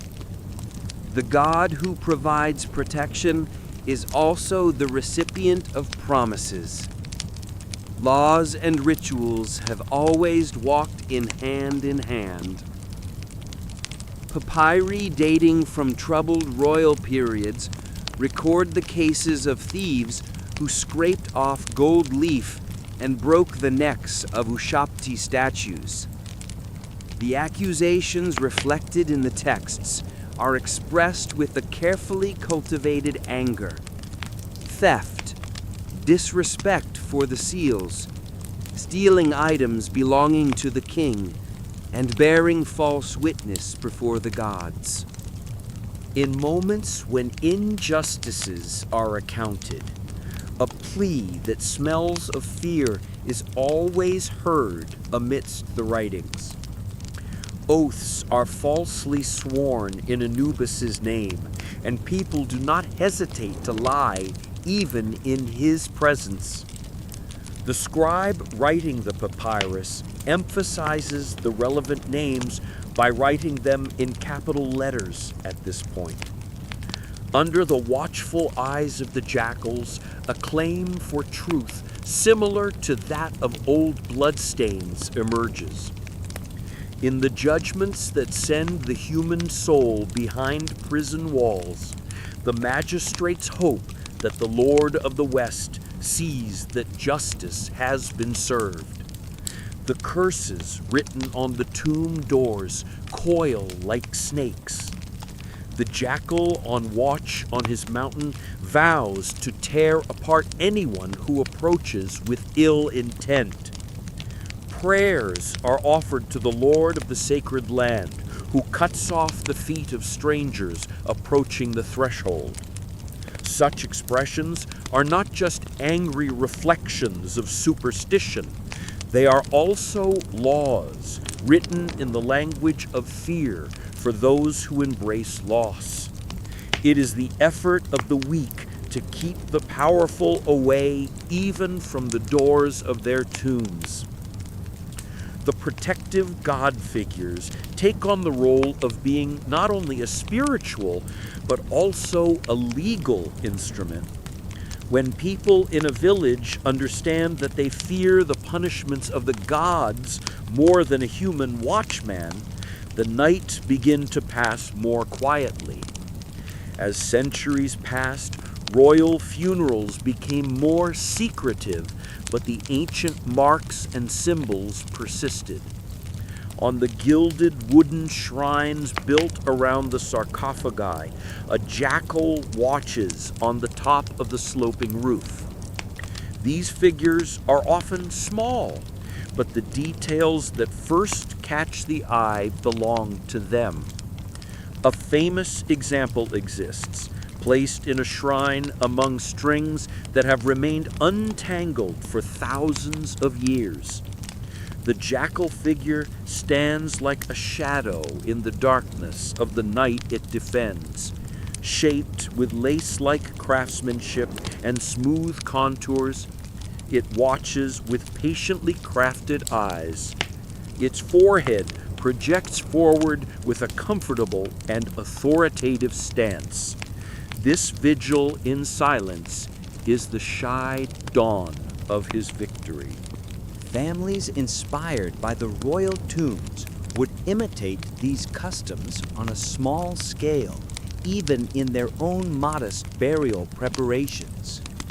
A jackal figure acquired from an ordinary market carver or a clay figurine could be placed in the tombs. Resin stains on the threshold recalled by whom and with what intention the seal was made in those sacred areas. The prayers and gifts offered to the deceased showed a simplicity parallel to the wealth that could be afforded. O Lord of the Western realm, turn your face toward me, and do not let strangers into my presence. While my children pour beer and prepare bread, may my name echo in your sacred ears. In this silence that overflows from the night, even modern guards put down their flashlights and pause, because the shadows that still move breathe the night with them. On a hill, an indistinct figure, neither quite a dog nor quite a shadow, stands looking down. Old instincts rise, with a feeling that echoes in a person's chest like childhood memories. The patrol is out, the boundary holds. The West maintains its covenant. Scholars smile at such stories. They prefer the calm flow of ink over footsteps. But the people who live in the shadow of the tombs carry the trace of a gentle habit over time. When a cold, thin wind blew from the cliffs, shrouded in twilight, they seemed to greet the hills as if they were secretly listening. Showing respect to the watchmen did not come at a cost, as was thought. The foremost of the West bears the symbol of an honor that does not age. The West is not just a direction, it is also a guiding instruction, holding a subtle emotional homeland within it. Preserving this primacy requires walking the fine line between love and fear. The protector is met with love because he makes rest possible, but he also inspires a respectful fear with his unshakable rules and uncompromising stance. Whether the black jackal waiting motionless on the roof beam is watching a king on passage or observing relatives carrying a burden, its gaze never changes. With loyalty to its duty, one's measure remains constant, and this constancy makes its essence meaningful. It is precisely for this reason that his name spread far and wide, and his presence transcended the boundaries of time. This regulating power, which is free of ostentation, but distinguished by the meaning it finds in protection, is a source of consolation that outlives dynasties. Thus, the West remains a land still awaited and protected. At that boundary where the fields end and the white paths begin, a silent figure stands on watch. He approaches with no demands, only asking the living to perform their duties. Seal the door, order must prevail. A jar, a simple loaf of bread, and a name witnessed by centuries are brought. The formula is spoken. Keeping the memory alive is enough. He will take care of the rest. He prowls the ridges, inspects the door opening, and smells and tastes the air. Neither heat nor cold, nor the endless wearing of centuries can discourage him. He continues his watch, and thus the profound agreement between Egypt and the dead remains valid. The river sometimes rises, sometimes recedes. Kings come and go. Kings pass away, but he does not change. He remains in the same place. In the West, there is a hall where no living creature has ever trod, but which every creature dreams of in its heart. That hall which is too high to be measured, and whose silence resembles a field under snow. The columns rise straight up. The wind cannot pass through them. The floor is a deep black brilliance, like a polished water surface. The torches emit no smoke. Their flames stand straight, motionless, as if afraid to bow. This is the Hall of Two Truths. Here, the dead await judgment. Anubis continues to work with a meticulous touch and solemn care that seems older than the stones themselves. Souls newly departed from the world arrive in his presence, still carrying the dust of the world on their feet. They step into the corridors adorned with the promised green tones of the bright fields of the other world. They arrive drawing strength from the servants of the righteous or from their own courage.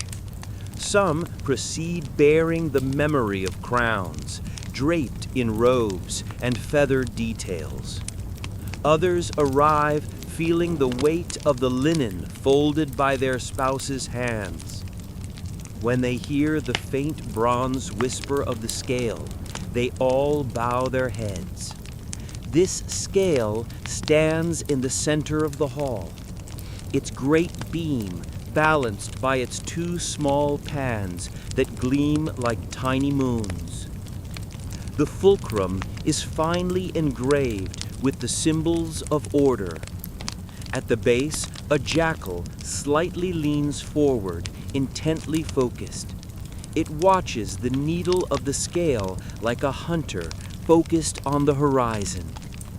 Anubis does not appear here, for he is already present. This existence is imbued with greater meaning by his power. He himself is positioned close to the scale. His neck, marked with a dark ribbon, shines in the deep blackness of polished obsidian. Anubis carries a measuring rod in his hand that never allows for lies. Occasionally, he gently places his palm on the scale's beam to confirm it. He does this not to deceive, but merely to verify the measure. When he turns his eyes to the soul awaiting judgment, there is no trace of anger, only attention. Everything in the room learns to be silent from these gazes. The heart, removed from the soul's chest and echoing with the center of life, is placed on one pan of the scale. For it is the essence of memory. Intention is a house a person builds throughout their life. It leaves a trace, like a book written with one's breath. On the other pan of the scale is a feather taken from the brow of Ma'at. This feather, identified with the goddess of law, balance, and truth, is exceedingly light. The lesson here is, a righteous life does not carry heavy burdens.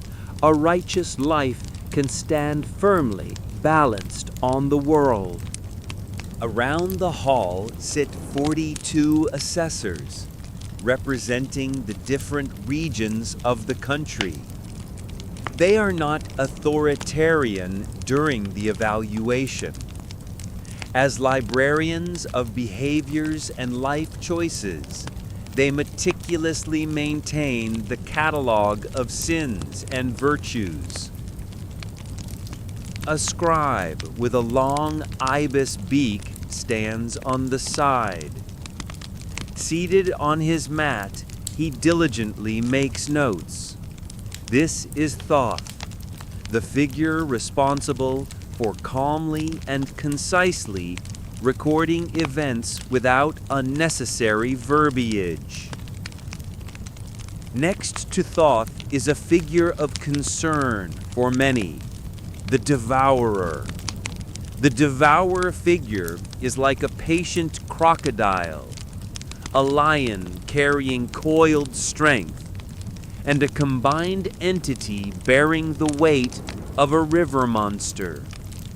She is named Amit, and her task is very clear. She consumes failed hearts, but is not inclined to take more. Before the weighing, the soul begins to speak. The voice, starting tremulously, slowly gains a deep calm and begins to recite the long litany known as the negative confession. I have not committed the sin of stealing.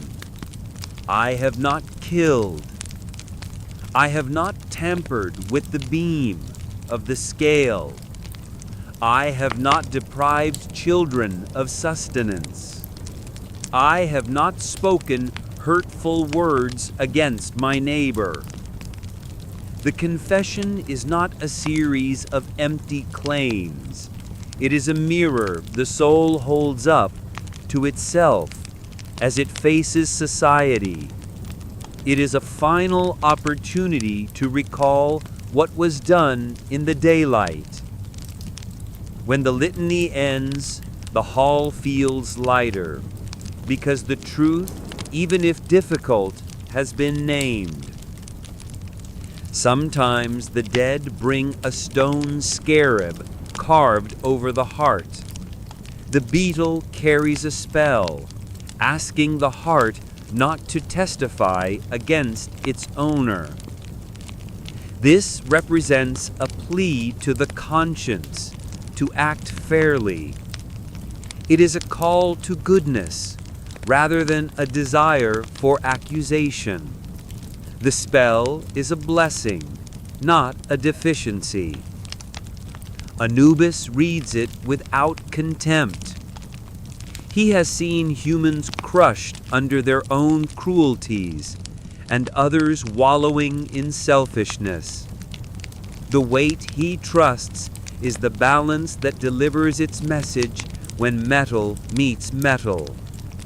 The moment comes when the heart rests on his scale, like a small red stone.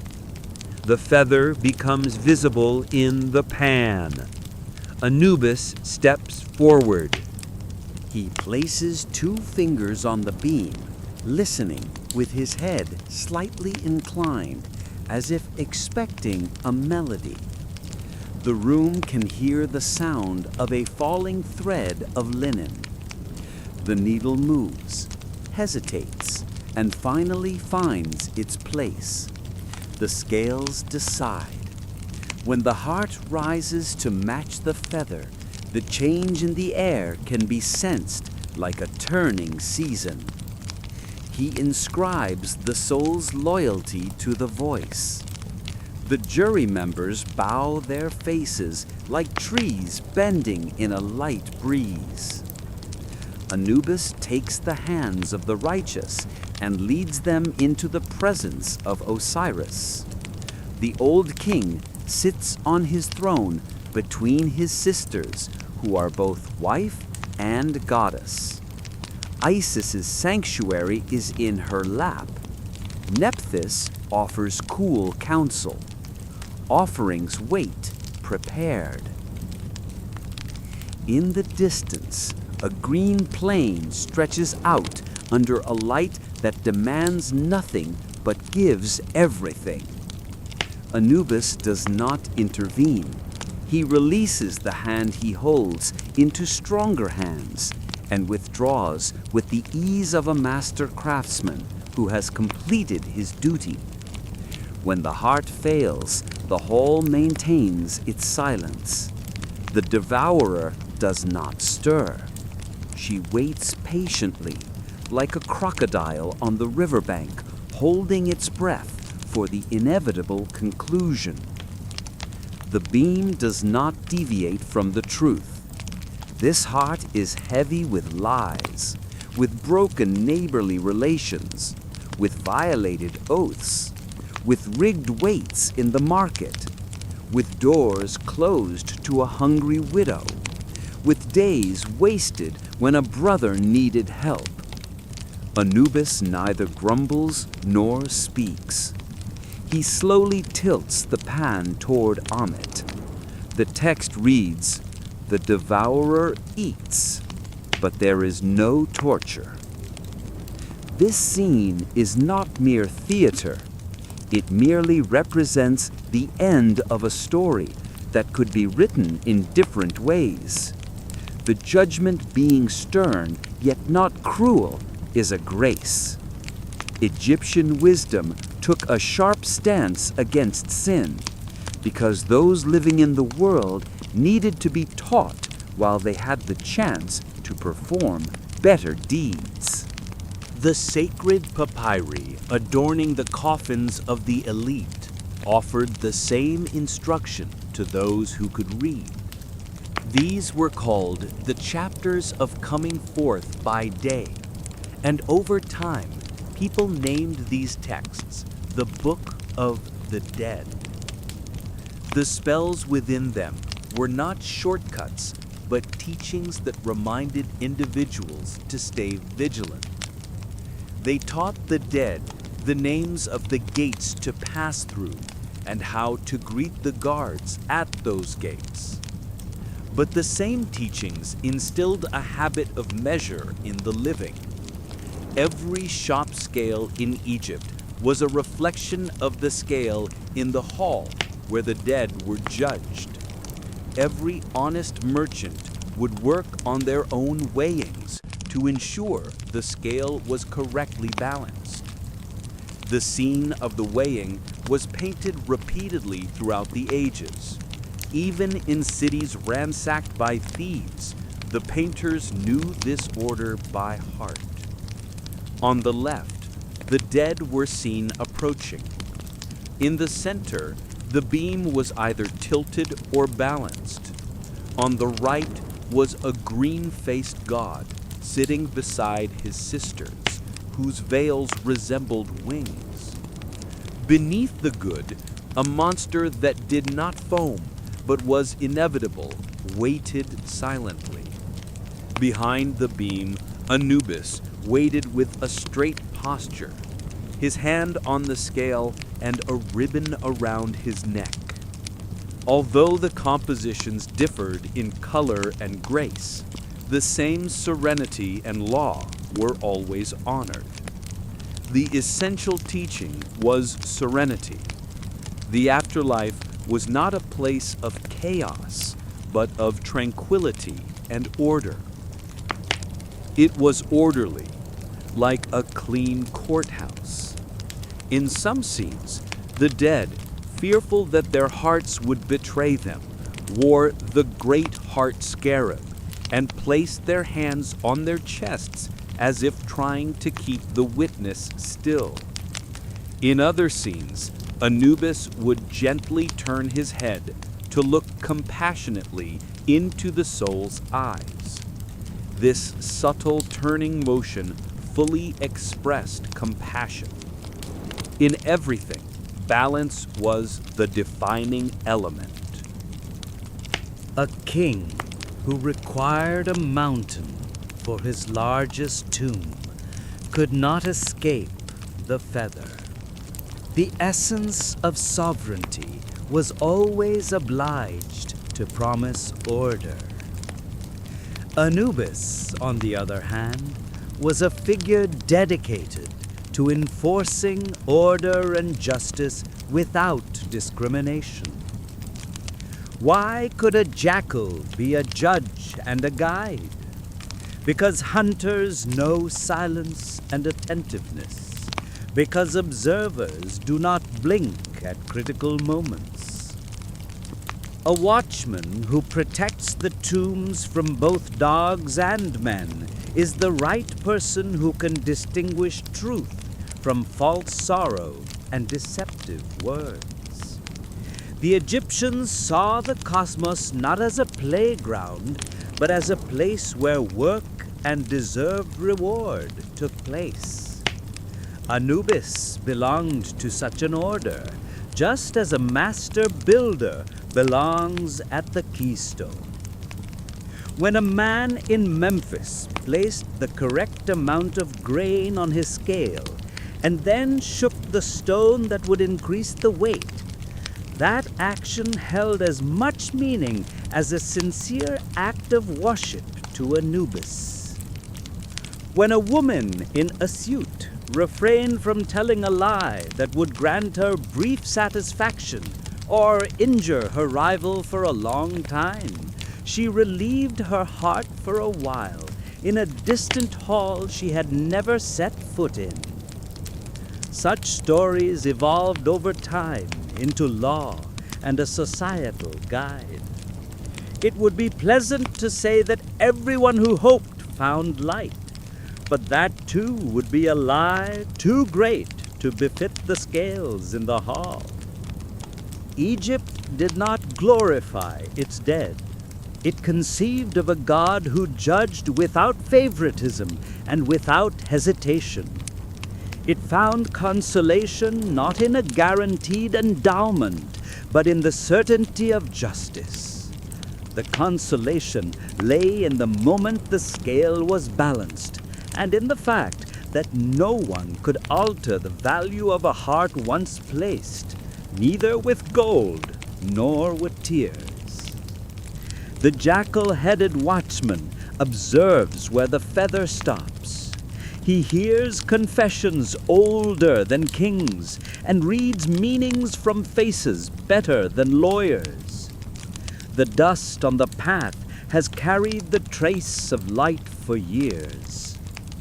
He has been waiting here for a very long time, and he will remain there as long as people believe they can walk the green plains after death.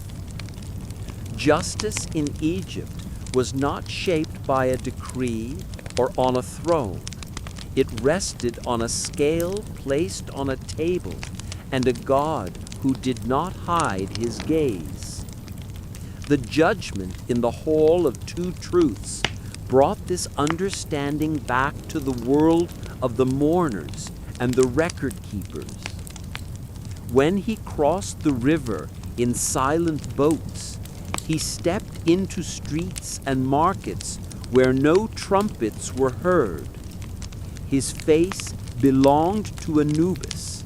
It was neither the thunder of the storm god nor the hot flame of the sun god.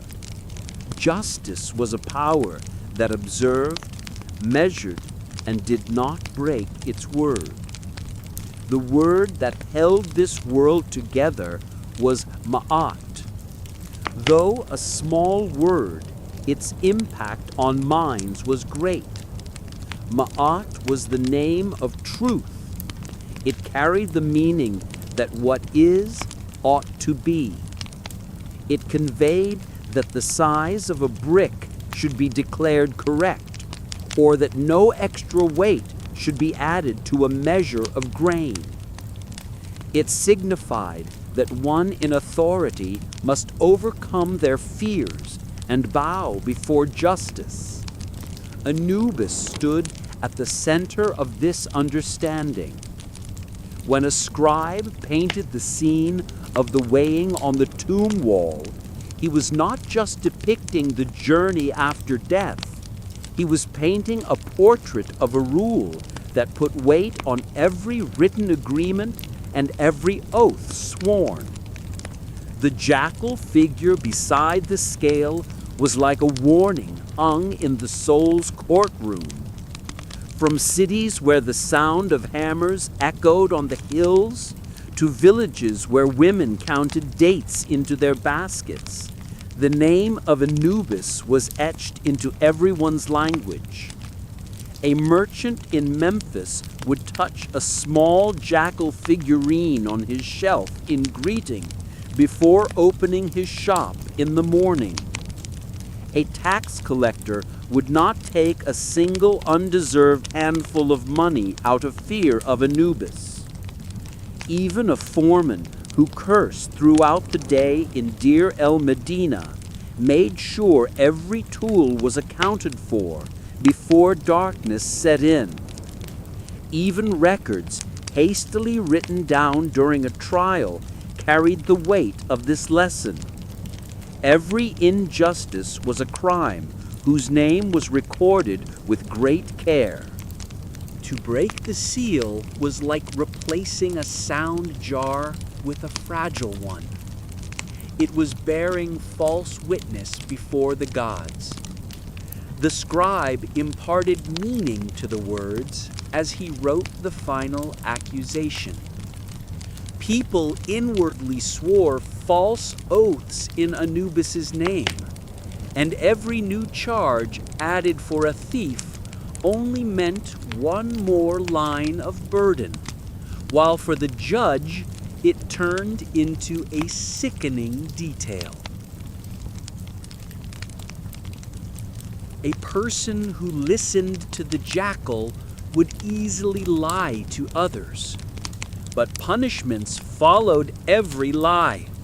Sometimes one would labor in the quarry until their hands were severed, and sometimes one would face beatings, exiles, and the crude application of law.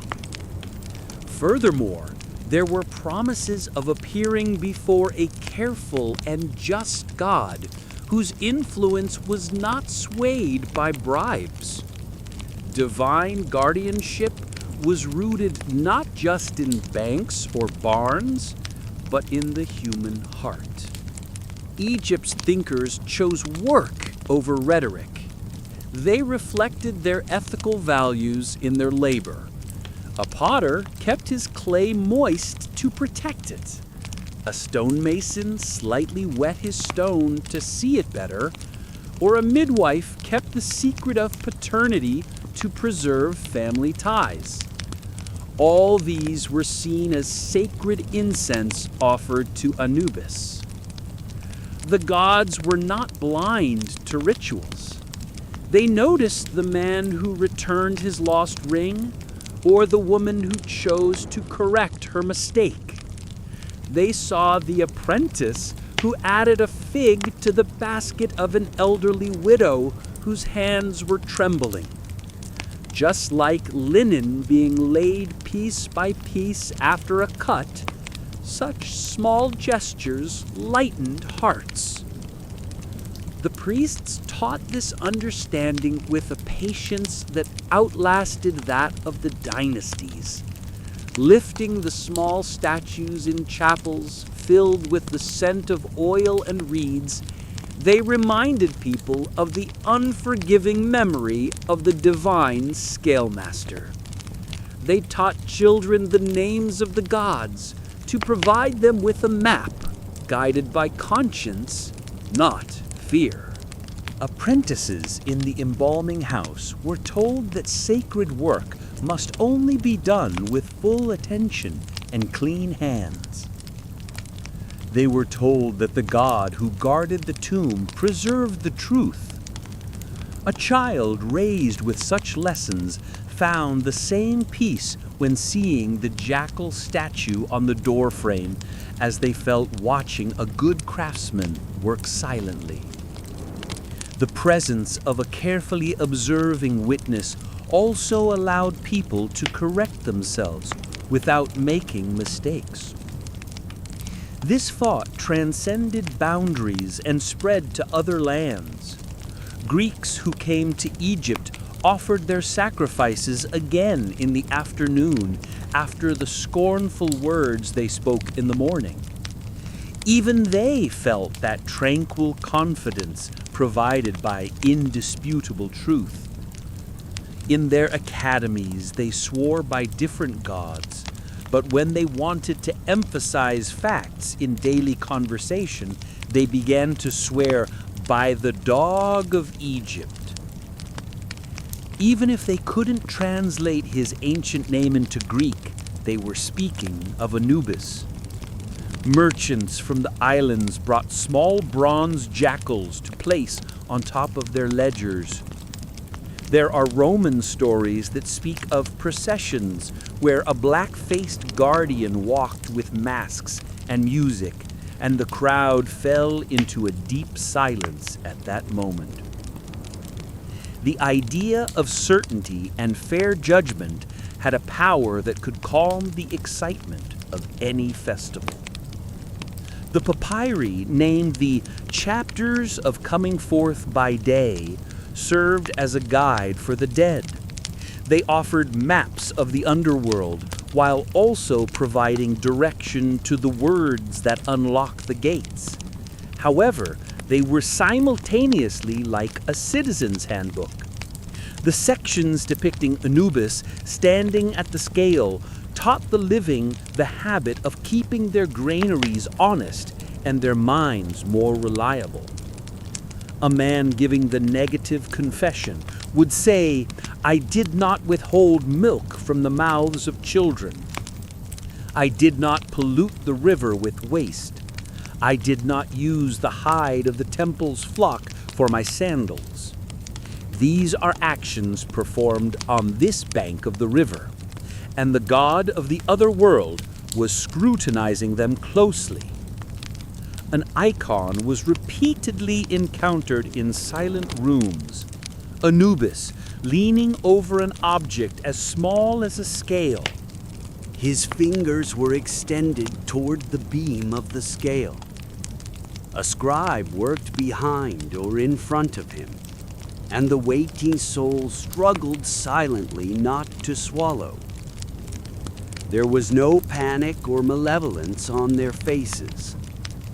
The scene was striking in its refusal of haste and its lack of excessive detail. The dead stood in the scene burdened by heavy necklaces around their necks. The feather placed on the scale was light enough for a child to lift with 2 fingers. The god was not great. He was balanced. The teaching was elegant. Justice did not require ostentatious dramas. Justice needed hands that knew where to stop. This lesson meant that a buyer in the marketplace could carry home the weight he received from the seller without insulting him. Likewise, a seller could have the courage to correct his mistake without shame. It meant that an enraged father at home could turn to his daughter and say, "What I said was wrong, and I am sincere about it." In the guardhouse, it meant that an angry captain controlled himself, gave instructions instead of resorting to violence against a drunk person, completed his duty, and went home.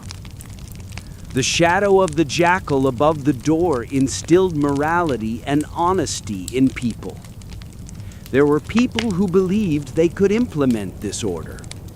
They carried prayers in their chests, and they hid scarabs inscribed with wishes on their hearts. But the god was not much impressed by such things. He tolerated such magic because the person might regain their courage to face the reckoning at the end of their life, fearlessly and without excuses. He allowed it because sometimes what a person needed most was a sense of mercy addressed to a conscience, weary of having been heavy on oneself for too long. However, this was never a lighter sense of responsibility than the burden of lies. The scale was effective on the soul.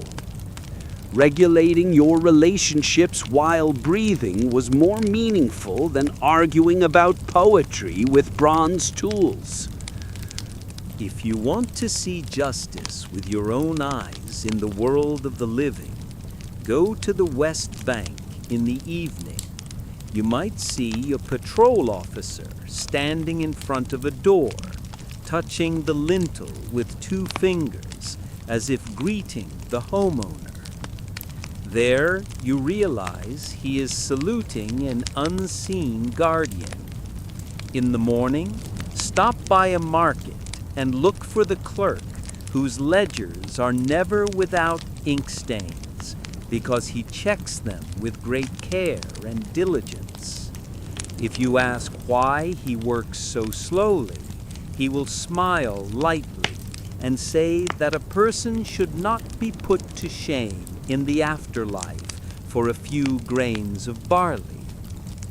Look also at that small mud brick shed where people spent their monthly free time hiring a carver to inscribe a prayer or an offering for the king and Anubis, for their family members. If you approach them like a modern writer, their grammar might seem a bit odd to you. But if you have visited the tomb of a loved one, you understand what a meaningful solution it is. In this life, you need both distant powers and close protectors. You feel both the laws of the heavens and the rooted presence of the law at the doorstep. This is why the jackal succeeds in staying in minds, while other gods fade away. He does not boast, he does not show off. He works, he measures, he weighs.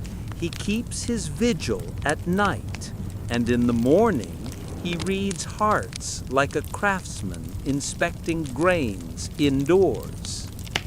He is a god who has earned the respect of workers, the gratitude of widows, and who makes judges stand straighter.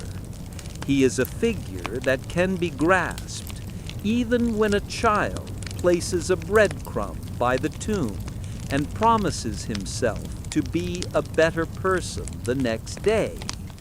He turns fear into utility, converting it first into attentiveness, then into peace. The embalming place is located in a part of the city submerged in silence. It lies on the edge of the western desert. The wind carries the smell of salt and chalk here. The mud brick walls are kept cool, shaded by shadows, and water jars resting in niches sweat in the heat, radiating coolness. Inside, the air is filled with scents that are opposing yet harmonious. Pine resin recalls a forest, while cedar wood evokes a shipbuilder's yard. The sharpness of palm wine is like a fresh, clean knife.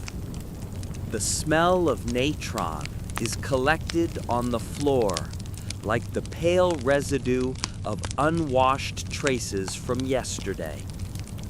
The lamps hanging from the ceiling reveal the authority of this room with their steadily burning flames, as if even fire is subject to order here.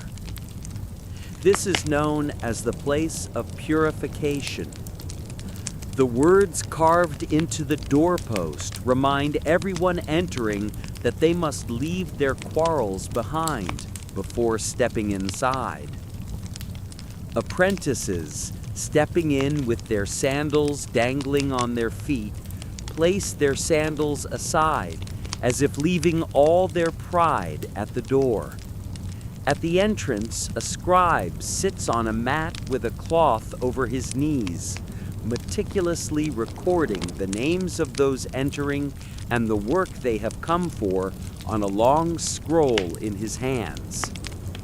In the center of the room, a washed and oiled body rests on an alabaster slab. Once, a person who sold onions in the marketplace, who laughed cheerfully. Now, a citizen awaiting his return through a craft that the living cannot hide from view. Tall, open-mouthed jars stand around the body like silently opened mouths. Shining copper bowls are lined up. Sharp knives, resting like a coiled snake wrapped in cloth, draw attention. The work is first marked by the entrance of the sem-priest. The priest wears a cool leopard skin over a thin linen kilt. The spots on the leopard hide gleam like small eyes, recalling the memories of a wild night. He is not a lord in this room, but the master craftsman of a team whose mind must remain serene for the sake of perfection. He lifts the lid of a cedarwood chest, takes out a jackal mask, and holds it in his hands for a brief moment. When he puts on the mask, the atmosphere of the room changes dramatically, just like a ship's atmosphere transforms when the captain steps aboard. The voice of the masked priest deepens, and his words are etched onto the walls like seals pressed into wax. Now sacred words echo. Come, Lord of the sacred land, stand by these hands. Let this work be perfect. Another priest next to him murmurs hymns that guide both the living and the dead. The hymn he sings accompanies steps set not to the rhythm of thunder, but to the rhythm of death. Then the body is washed with a mixture of water and wine. This process removes the chaos of the marketplace and the vibrancy of the air. The chest is meticulously cleaned and opened with a fine incision. Every movement is carefully planned. For waste in this task is nothing short of insult. The organs inside the body are removed one by one, each lifted with the affection of a mother caressing her sleeping baby. The organs are meticulously cleaned, dried, and delicately wrapped in resin-hardened linen. The jars are guarded by their corresponding forms: the human-faced guardian for the liver, the baboon-faced for the lungs, the hawk-faced for the intestines, and the jackal-faced for the stomach are on duty. The names of each guardian are respectfully invoked as they are placed in their jars, but the heart is not removed. It is left in place to prepare for its future encounter with a feather and the gods. The ancient salt, called natron, patiently executes its craftsmanship upon the body. The body will remain in the salt bed for 70 days. During this time, families wait at home for news whispered to their ears. The workshop continues to live in its own rhythm, surrounding this silent patient. Resins boil and cool again. Linen cloths are torn into thin strips with a specific rhythm. The scribe continues to write. Children pass through the door for small tasks. They look into the room with curious eyes, growing up with these stories where death has become familiar. The priests return at regular intervals to check the body. They press gently with expert hands and, if necessary, pinch the skin to confirm that the body is ready. When the stretching from the pinch is significantly reduced, they are ready to proceed to the next stage. The wrapping process is like a piece of music. 2 people hold the linen cloth, while the third passes it beneath and over, then beneath and over again, so fluidly that the sheet seems to move by its own will. Amulets are gently incorporated into this rhythm, like silent guests. A jed pillar symbolizes the spine and durability. A scarab beetle represents the courage to speak true words. The goddess knot expresses the motherhood that protects and enfolds the fragile areas. An eye is added, looking as if to observe the path ahead. Each amulet is placed in harmony with the corresponding prayer, just as a scabbard perfectly fits a knife. Layers of resin bind and integrate the person, passing through a single opening to become one unified entity. With every turn of the wrappings, the figure moves away from being a body and becomes more of a promise. When the final knot is tied, the room gathers into a deep serenity. The priest feels that grief has been bid farewell following the completed work. He touches the lips, because words must come alive again. He touches the eyes, because sight must return. The priest touches the ears so that names can be heard, longing for a greener garden. This feeling is as vivid as the lush fields along the Nile River. The words invoke the doors, and the doors open slowly, like gentle hosts. The jackal mask surfaces, and in its gaze is the unique pride of a master teaching the subtleties of his profession to younger hands. This moment is not a spectacle exaggerating magic, but one that is as natural and genuine as the first breath. While the sacred rituals continue inside, the outside world proceeds at its own pace. In Memphis, Anubis' sacred dwelling oversees this craft with the enthusiasm of a guild for its work.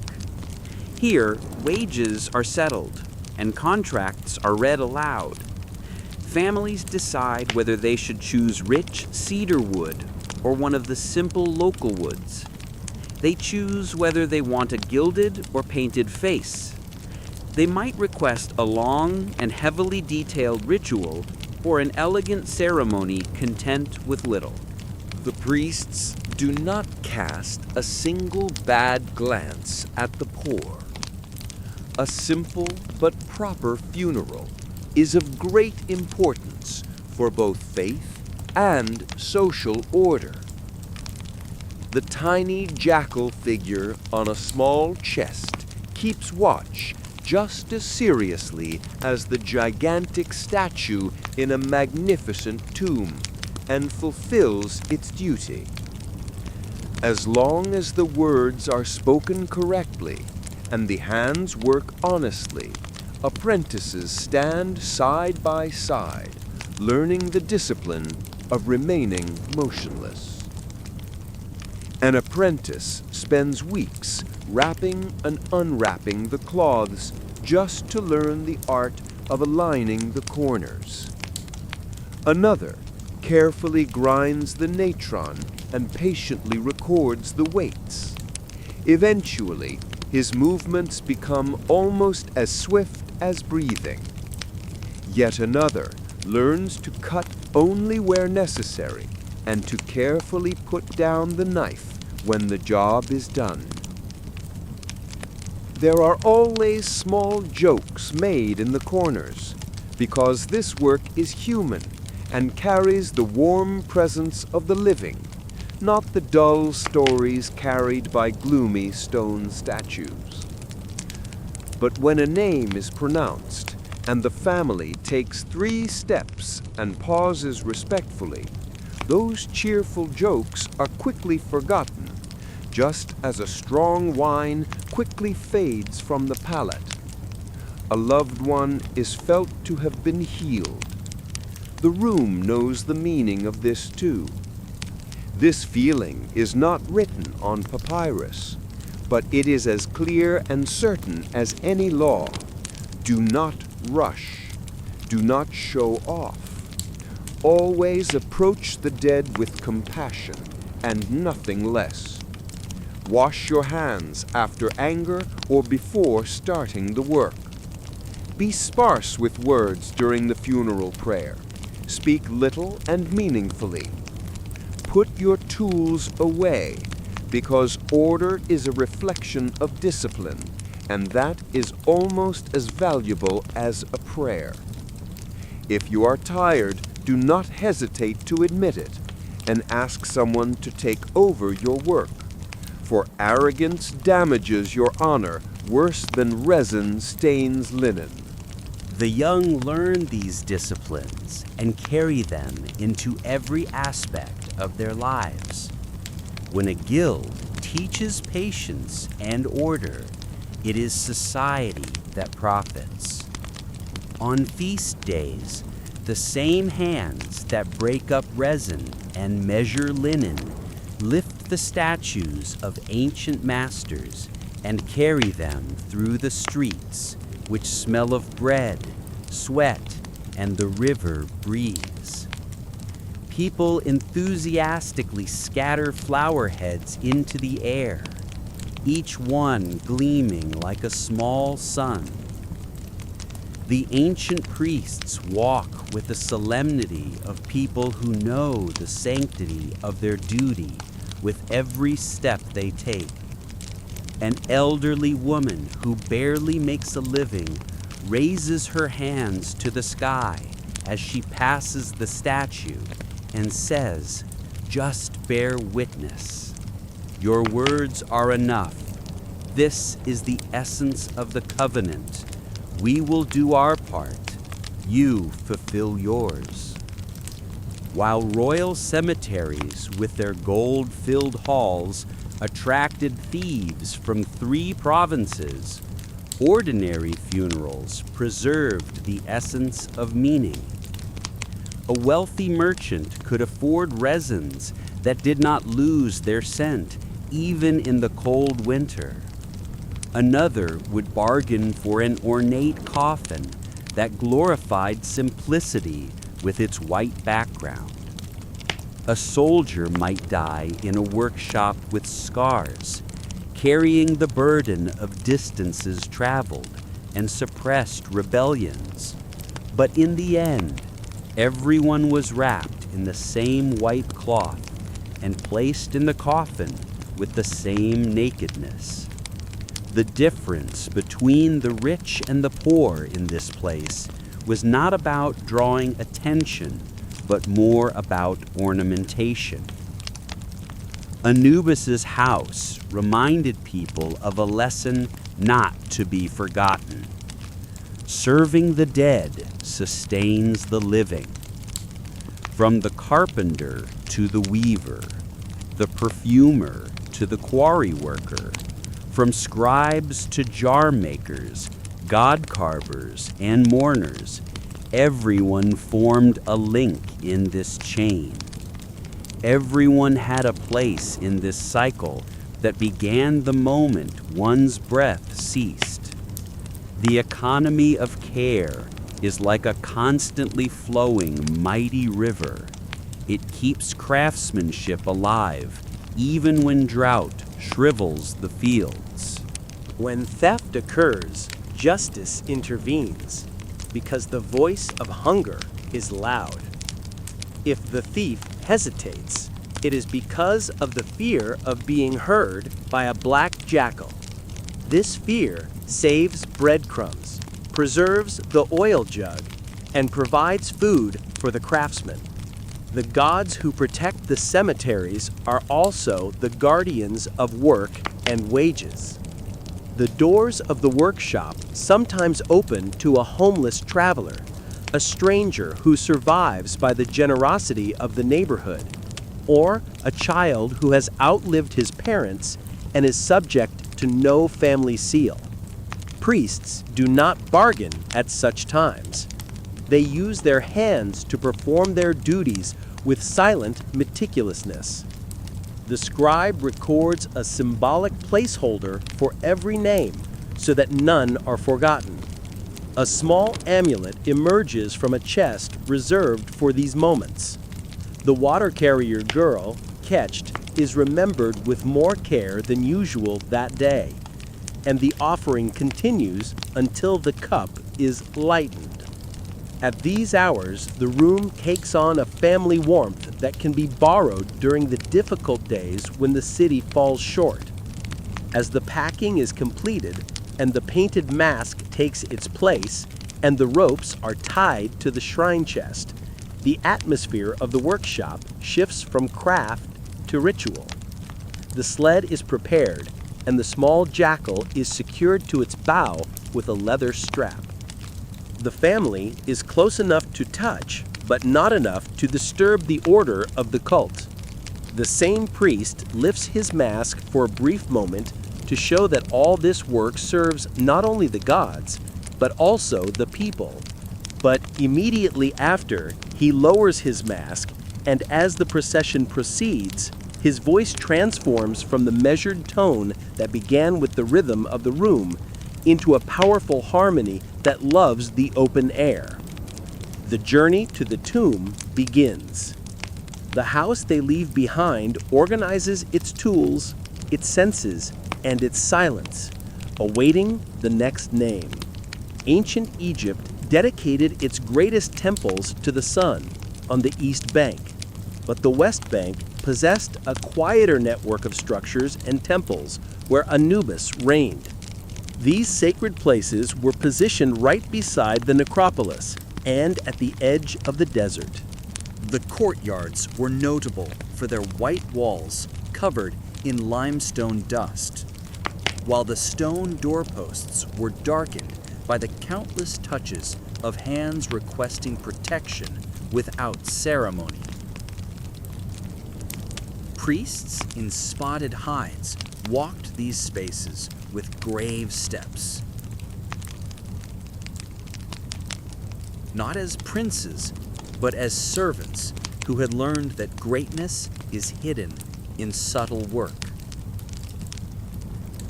Greeks, walking along the Nile and observing, gave one of these sacred places the name City of Dogs. In reality, this name was like a summary of a truth already held in the minds of the local people. The god was felt here, even in the breath of the streets. You could hear his presence in the melancholy chorus of stray dogs filling the streets with song as the first stars appeared after sunset. You could sometimes see him in the depiction of a black jackal on a painted roof, looking down at the small shrines below. There, a bowl for the ridge watchman, filled with a little stew and beer, was steaming. Sinopolis is not rich like the soaring pillars of Heliopolis or the grand courtyards of the thief cities, but its loyalty gives it a much deeper meaning. The presence of the gods manifests in unusual ways in the lands near the great necropolises. Here, the populace keeps live dogs and jackals with a subtlety that would surprise those unfamiliar with the ancient traditions. Bowls full of food scraps are placed in the corners of homes, and these simple vessels soon transform into their own sacred shrines. When one of these animals died, the priests approached it with the respect a father would show. They wrapped it carefully in fine strips of linen and placed it in narrow-mouthed, pointed-eared clay or wooden coffins. Then they consigned them to the galleries that descended into the cool, dark depths of the necropolis, into corridors filled with rows of votive animal mummies. Each small figure was the carrier of a tangible wish. Each package represented prayers uttered in a low voice and intentions offered with a coin symbolizing daily needs. In the dim light of torches, these catacombs resembled a vault of faith. These places of long sleep were entrusted to the same sacred guardian who watched over princes. Women would place shining flower heads on the black lacquered ground to adorn the roads from end to end. The priest would walk along the side, calling out the names of the streets and the prayers of the families. At some corners, in places that had witnessed the conversations of thieves, the leaders of the procession would turn the figure in that direction, sending a silent message. Shops would pull down their shutters, accompanied by the sharp voices of men who understood the situation, while the figure of Anput, the jackal lord's reflection, and the silent aid of beer resided in the corners of these homes. Soft offerings were presented to her. Small wax combs and baskets filled with scraps of linen to be used for mourning and swaddling were left behind. People asked her to soothe their newly lost relatives and to calm the living forced to remain in large empty rooms. Meanwhile, in the same courtyard, Kabesht, a slender, graceful serpent goddess, circulated around the purification pools. Kabesht was a girl who brought coolness. The embalmers would call out to her as they poured libations onto the linen and cleaned their resin-smeared fingers. Mourners turned to her for help in moments when the summer heat weighed heavily on the courtyard and grief thickened their tongues. She was asked to quench the thirst of both the dead and the living. The altars dedicated to Kabeshet were quite simple. A cup, a fresh palm branch, and a painted thin strip of water resembling music were sufficient. Not every town could boast grand temples adorned with columns or opulent treasuries, but even poor desert villages possessed jackal stones. A knee-high stand bearing quick chisel marks depicting the god lying on the roof was enough. A man on his way to the cemetery could touch the statue with 2 fingers and say, "Be with me when I close the door."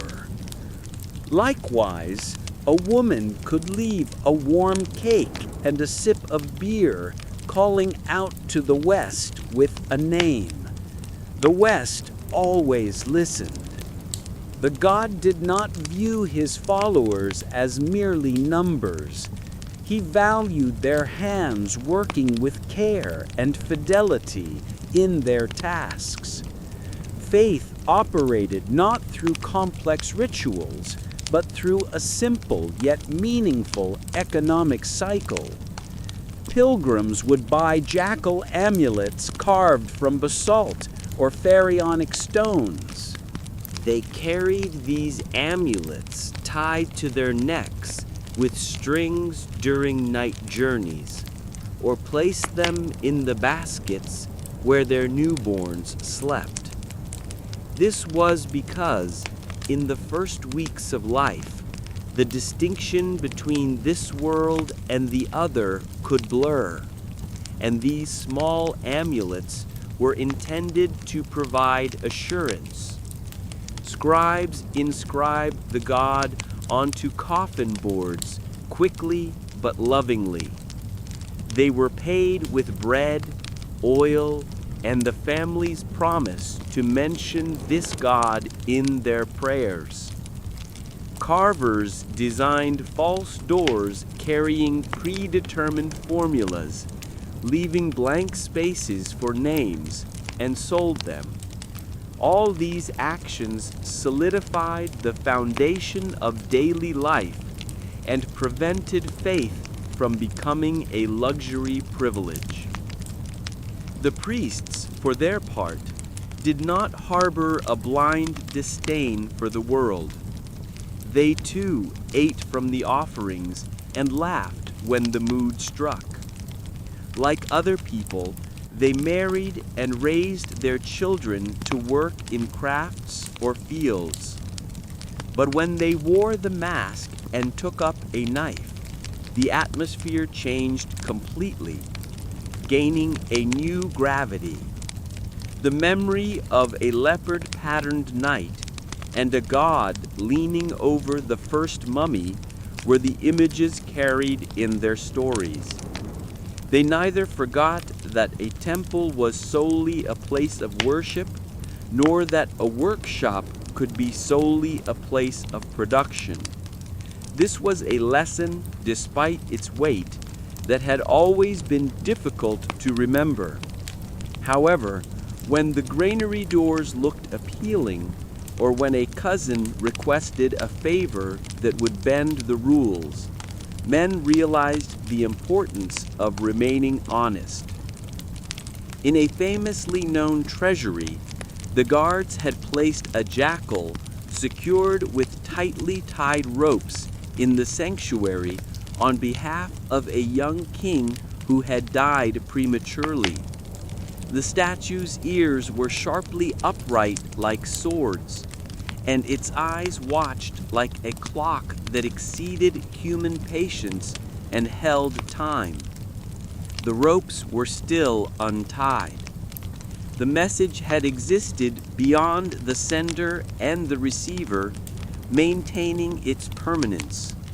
Do not force this door. The watchman's attention was at its highest point. The cult of Anubis contained all its teachings within this single image, a tradition that found meaning in carving faith, a living entity, into wood. Attention was shaped by discipline. Threatening emotions were expertly sublimated into peace. The records in the temples carried the pride of festivals, aware that they were not merely feeding bodies. The accountants silently remembered this praise.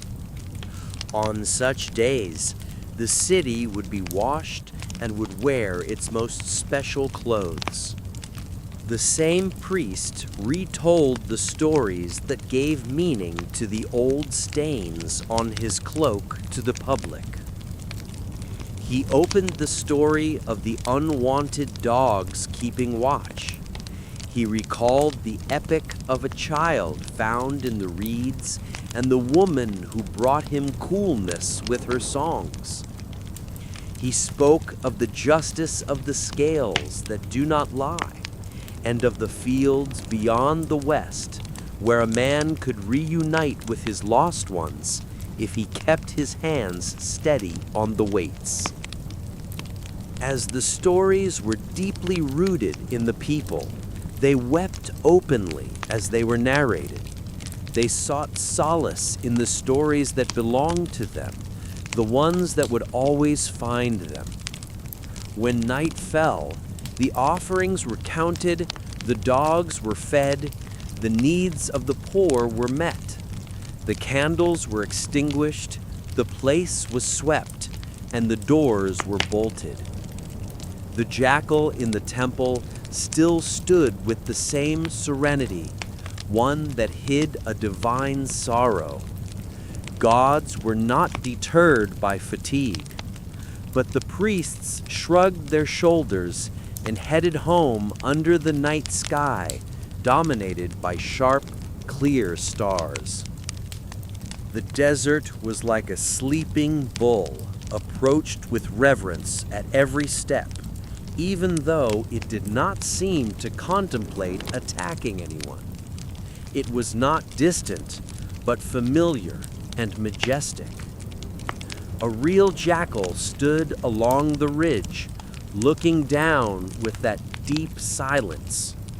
In a corner of the city, a woman whispered an indistinct name and waited for her breathing to level out. Faith had done its work silently. And thus, the cult of Anubis linked the city to the cemetery, the kitchen to the sanctuary, fear to fidelity, and grief to diligent craftsmanship. It never demanded power it did not deserve, nor did it make a promise it could not fulfill. It promised the witness of the passing hours. It said it would transform endings into passages through craft, and it guaranteed the presence of a god waiting at the door until the last grain of sand fell through the invisible glass. Empires changed the names on coins and decrees, but always kept the protector of the West hidden. In times when the ancient kingdoms had loosened and crowns resembled windswept grains of sand, the priests continued to walk the paths of the necropolis silently, folding their spotted cloaks over one shoulder. In Memphis and in the thieves' quarter, the chimneys of ashamed homes still smoked with resin as usual. Kings returned to their thrones, becoming generals with a foreign accent. The Nile continued to rise and fall more faithfully than ministries. Offerings left in the courtyards, watched by a jackal from a temple roof, would evaporate in the morning heat, cooling by noon. The gods who gained their existence by keeping the dead in peace did not relinquish their positions, even as borders were redrawn on maps. The Greeks arrived with ships gleaming like fish scales and rows of sandal-footed men measuring the world with their steps. When they looked at the temples, they felt both pleasure and caution simultaneously. The Greeks, a rational people, stood in the old smoke-filled shadows, listening to stories with a past far longer than their own cities. Some people mocked the animal heads on divine shoulders in the bright light of day, but they would swear by the dog of Egypt when they returned home at night. This phrase circulated in the marketplaces, passed on as half joke, half prayer, even if their syllables were shaped with a different intonation. What they meant was Anubis. In the era of the new dynasties that arrived with Macedonia's long spears, Egypt had learned to speak two languages simultaneously. The builders continued to carve stones as before. Greek soared in the palaces and ports, but the gods managed to put on new clothes without abandoning their old identities. Anubis did not change his job. He only transformed the environment he worked in. By the golden age of Alexandria, scholars had placed the Egyptian guards next to the Greek envoys and watched with admiration as the written texts took root. Hermes guided souls in Greek mythology. In the Egyptian texts, this role rested on Anubis's shoulders.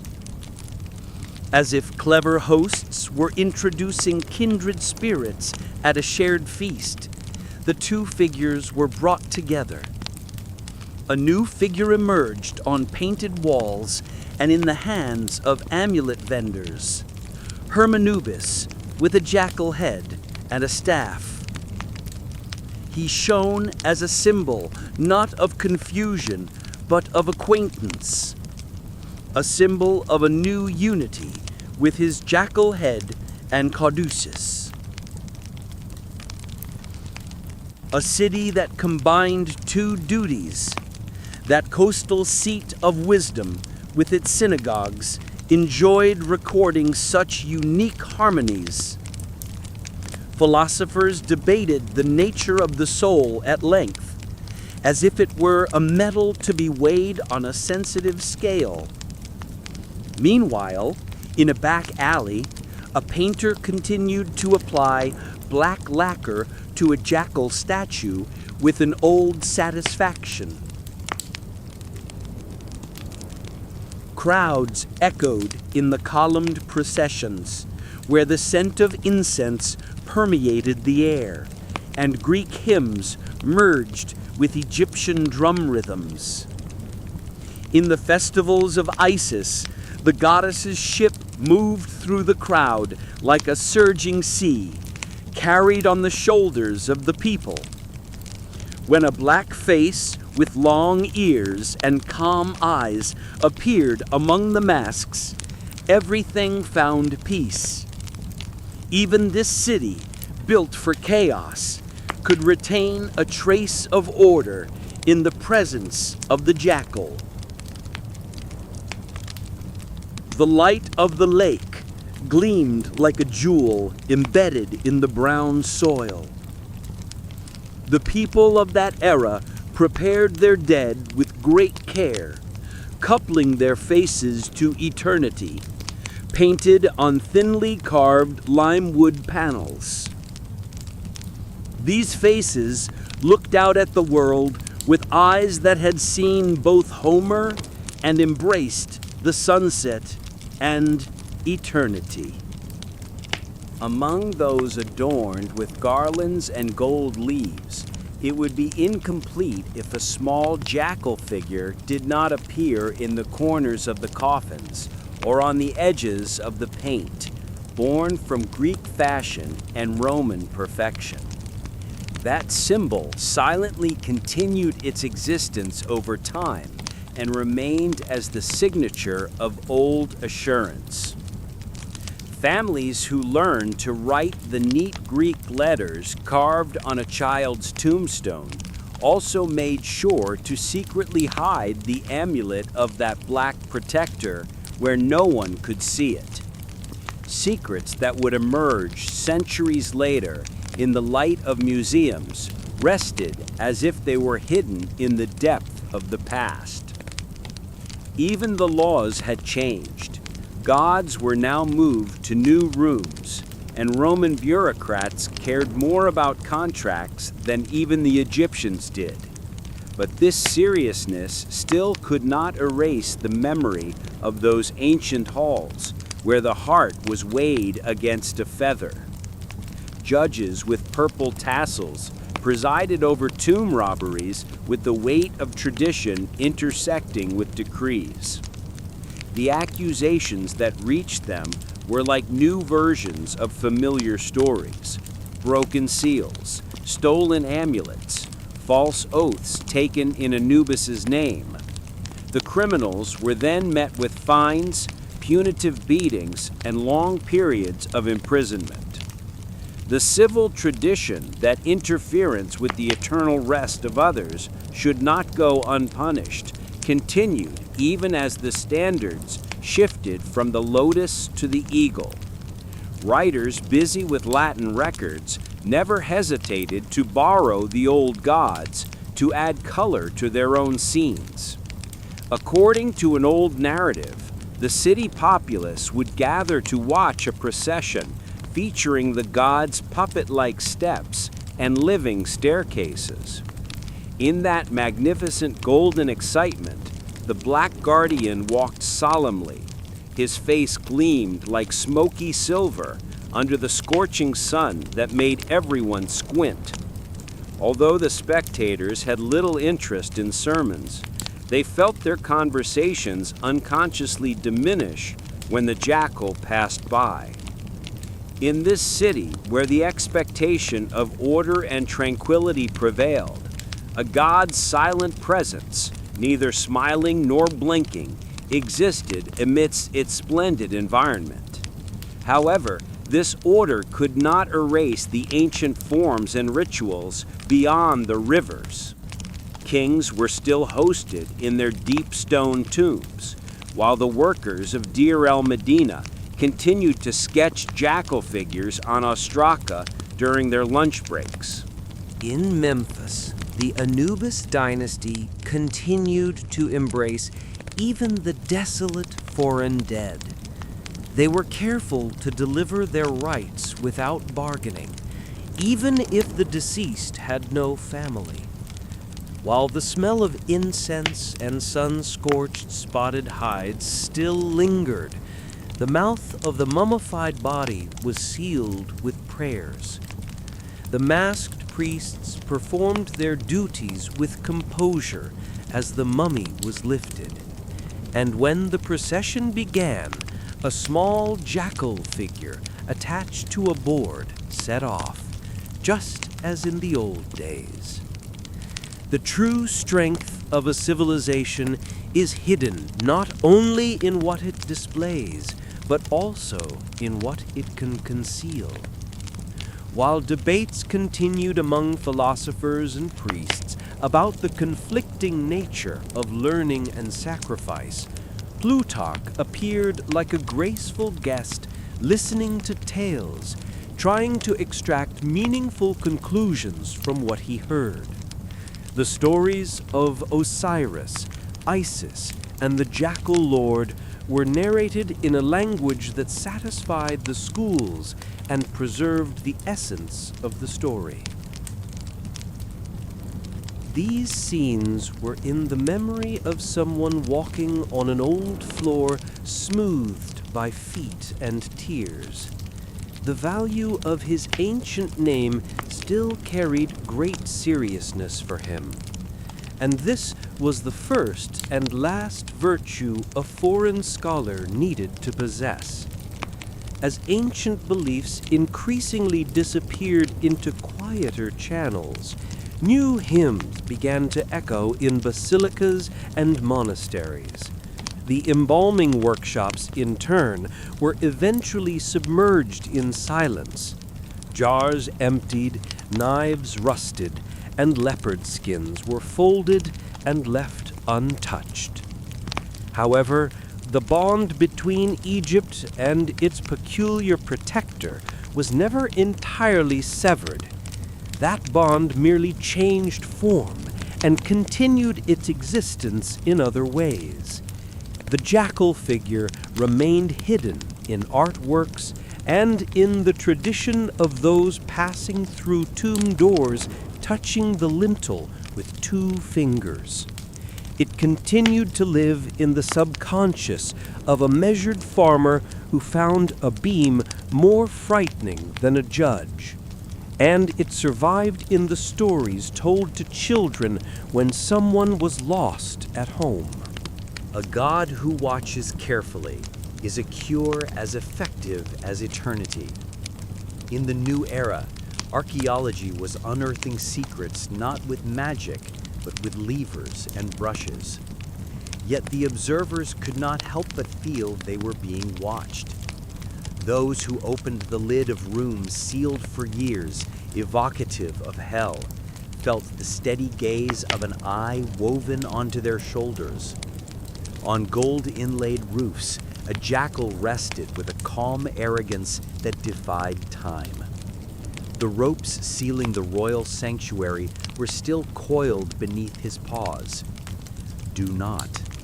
This warning, which had an effect on thieves, clearly did not have the same effect on scholars. Even the best of them only made sketches and took careful notes until the laws were relaxed. The worst, however, lost their courage, extinguishing like a lamp, fleeing with coughs from dust and their own nightmares. Both reactions would have pleased a god who valued custom. Despite all this, the depiction of the jackal who elevates the deserving maintained its power. Hellenistic painters smoothed the angle of the jaw. Roman stonemasons straightened the shoulders, but the essence remained unchanged. Anubis, like a loyal official, took the symbol and handed it into the embrace of stronger hands. In the tablets written in Greek, in demotic texts, and in Latin notes, the message was one.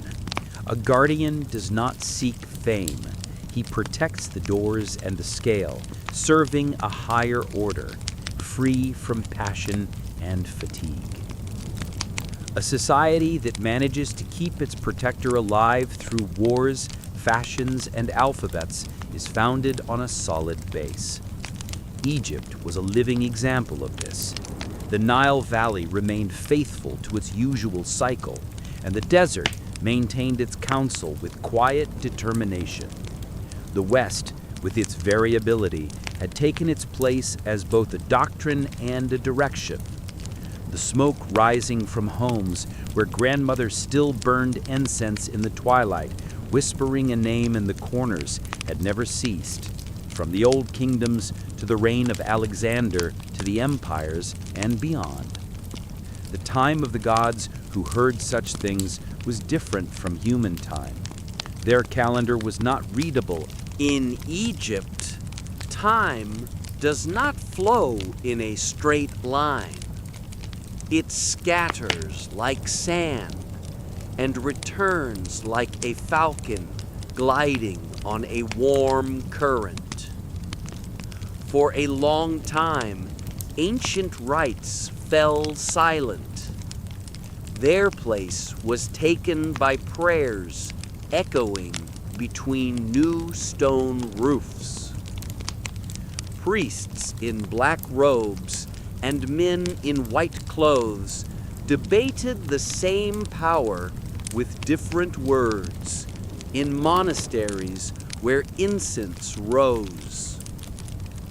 In the West, this state of vigilance had not ended. A guardian did not need a choir to defend himself. His eye watching the threshold was enough. News from the valley reached the world with an echo, trembling between awe and discipline. A buried door had collapsed. Stairs descended toward the dust that had remained breathless for 3,000 years. Candles burned silently like obedient stars. The first room, full of gold and wood, shining with reflected light, was actually like a dazzling guide. Beyond the second sealed door, a shrine, encircled by ropes and full of warnings, stood up in silence. A jackal on its inclined roof waited with deep patience, as if told to hold its breath for a long time, and having done so without complaint. The polished and smooth body surrounding the jackal added a mystical grace to it. The design of the light radiating from its eyes could capture even the slightest flame and mesmerize those who watched. The ropes, gently touched by its paws, remained undamaged, preserving a delicate order. That patient posture and deep gaze clearly conveyed its message: do not do this. This warning transcended its own era, reaching modern times like an echo from a forgotten past glory. This ancient message, emanating from a palace that had silently disappeared long before the splendor of Rome, had not lost a single bit of its meaning throughout the ages. The men standing in the center of the shrine immediately felt the impact of rules and ceremonies rooted thousands of years in the past. This ancient order stirred serenity and also a strong warning in their souls. Without trembling hands, they inscribed what they saw and felt into their texts. But they knew that sacred permission was required to cut the ropes, and this permission could only be granted through a ceremony conforming to the highest order of all things. The world watching from afar rediscovered a truth it had forgotten in the past. Faith is not just about making noise. It is the watchman guarding the door and the deep respect shown to an honorable agreement. After this sacred opening, a great number of people rushed to the shrine. The desert watched this movement silently, like a miser leaning against its abandoned corridors. Every place had its own language. The ancient order seemed to have begun to speak again. On the magical bricks embedded in the floors, a small jackal gently lifted its head, as if trying to discern a scent that was foreign to the place. On the coffin lids lined up side by side, the stories of meticulously listed names were written. On the backs of hard scarabs, the traces of prayers expressed with the lines, "O my heart, do not oppose me in the presence of balance," were still alive. The rooms of the museum were filled with this intense silence. Under the glass were faces covered with the fine linen in which they were still meticulously wrapped. Amulets carrying out their duties faithfully accompanied the visitors in their unchanging serenity. The arrivals, though they could not fully understand the reason, unconsciously slowed their steps. The presence around them was felt not only in the statues of the god, but as a worthy being of attention and respect, circulating calmly among the objects. Scholars, on the other hand, converted knowledge into debates, proposing many unusual arguments. A deeper analysis was conducted on the names of parents, dates, and the history of borders found on the oldest standards. During their work, they examined the nature of pigments and pointed to trade routes extending to distant lands via the resins in the linen. They proceeded meticulously, focusing on every detail and solidifying their work with footnotes to ensure certainty. Throughout the discussions, the figure of the guardian maintained his presence with cool serenity. Whether called Inpu in the Old Language, Anubis in Greek, or represented in animal form or human form, endowed with the eyes of the night, he performed his duties without emotion, yet completely. He continued to protect the dead not only in stone houses, but also within glass structures. Standing upright at the head of the scale on painted papyri, he taught everyone who looked attentively at him that justice was not just a judgment, but also a craft honed with labor. His duty is not confined only to rooms brimming with security or to labels. He still circulates silently in the daily memory of a country that addresses the West by its ancient names. People standing at the twilight stops of small towns, at the thresholds overlooking the desert landscape, whisper. They scatter some unnamed hopes into the air. A jackal walks silently along the ridge, stops at a point, and casts its gaze downward. At that moment, it is as if the country's most ancient covenant is reaffirmed.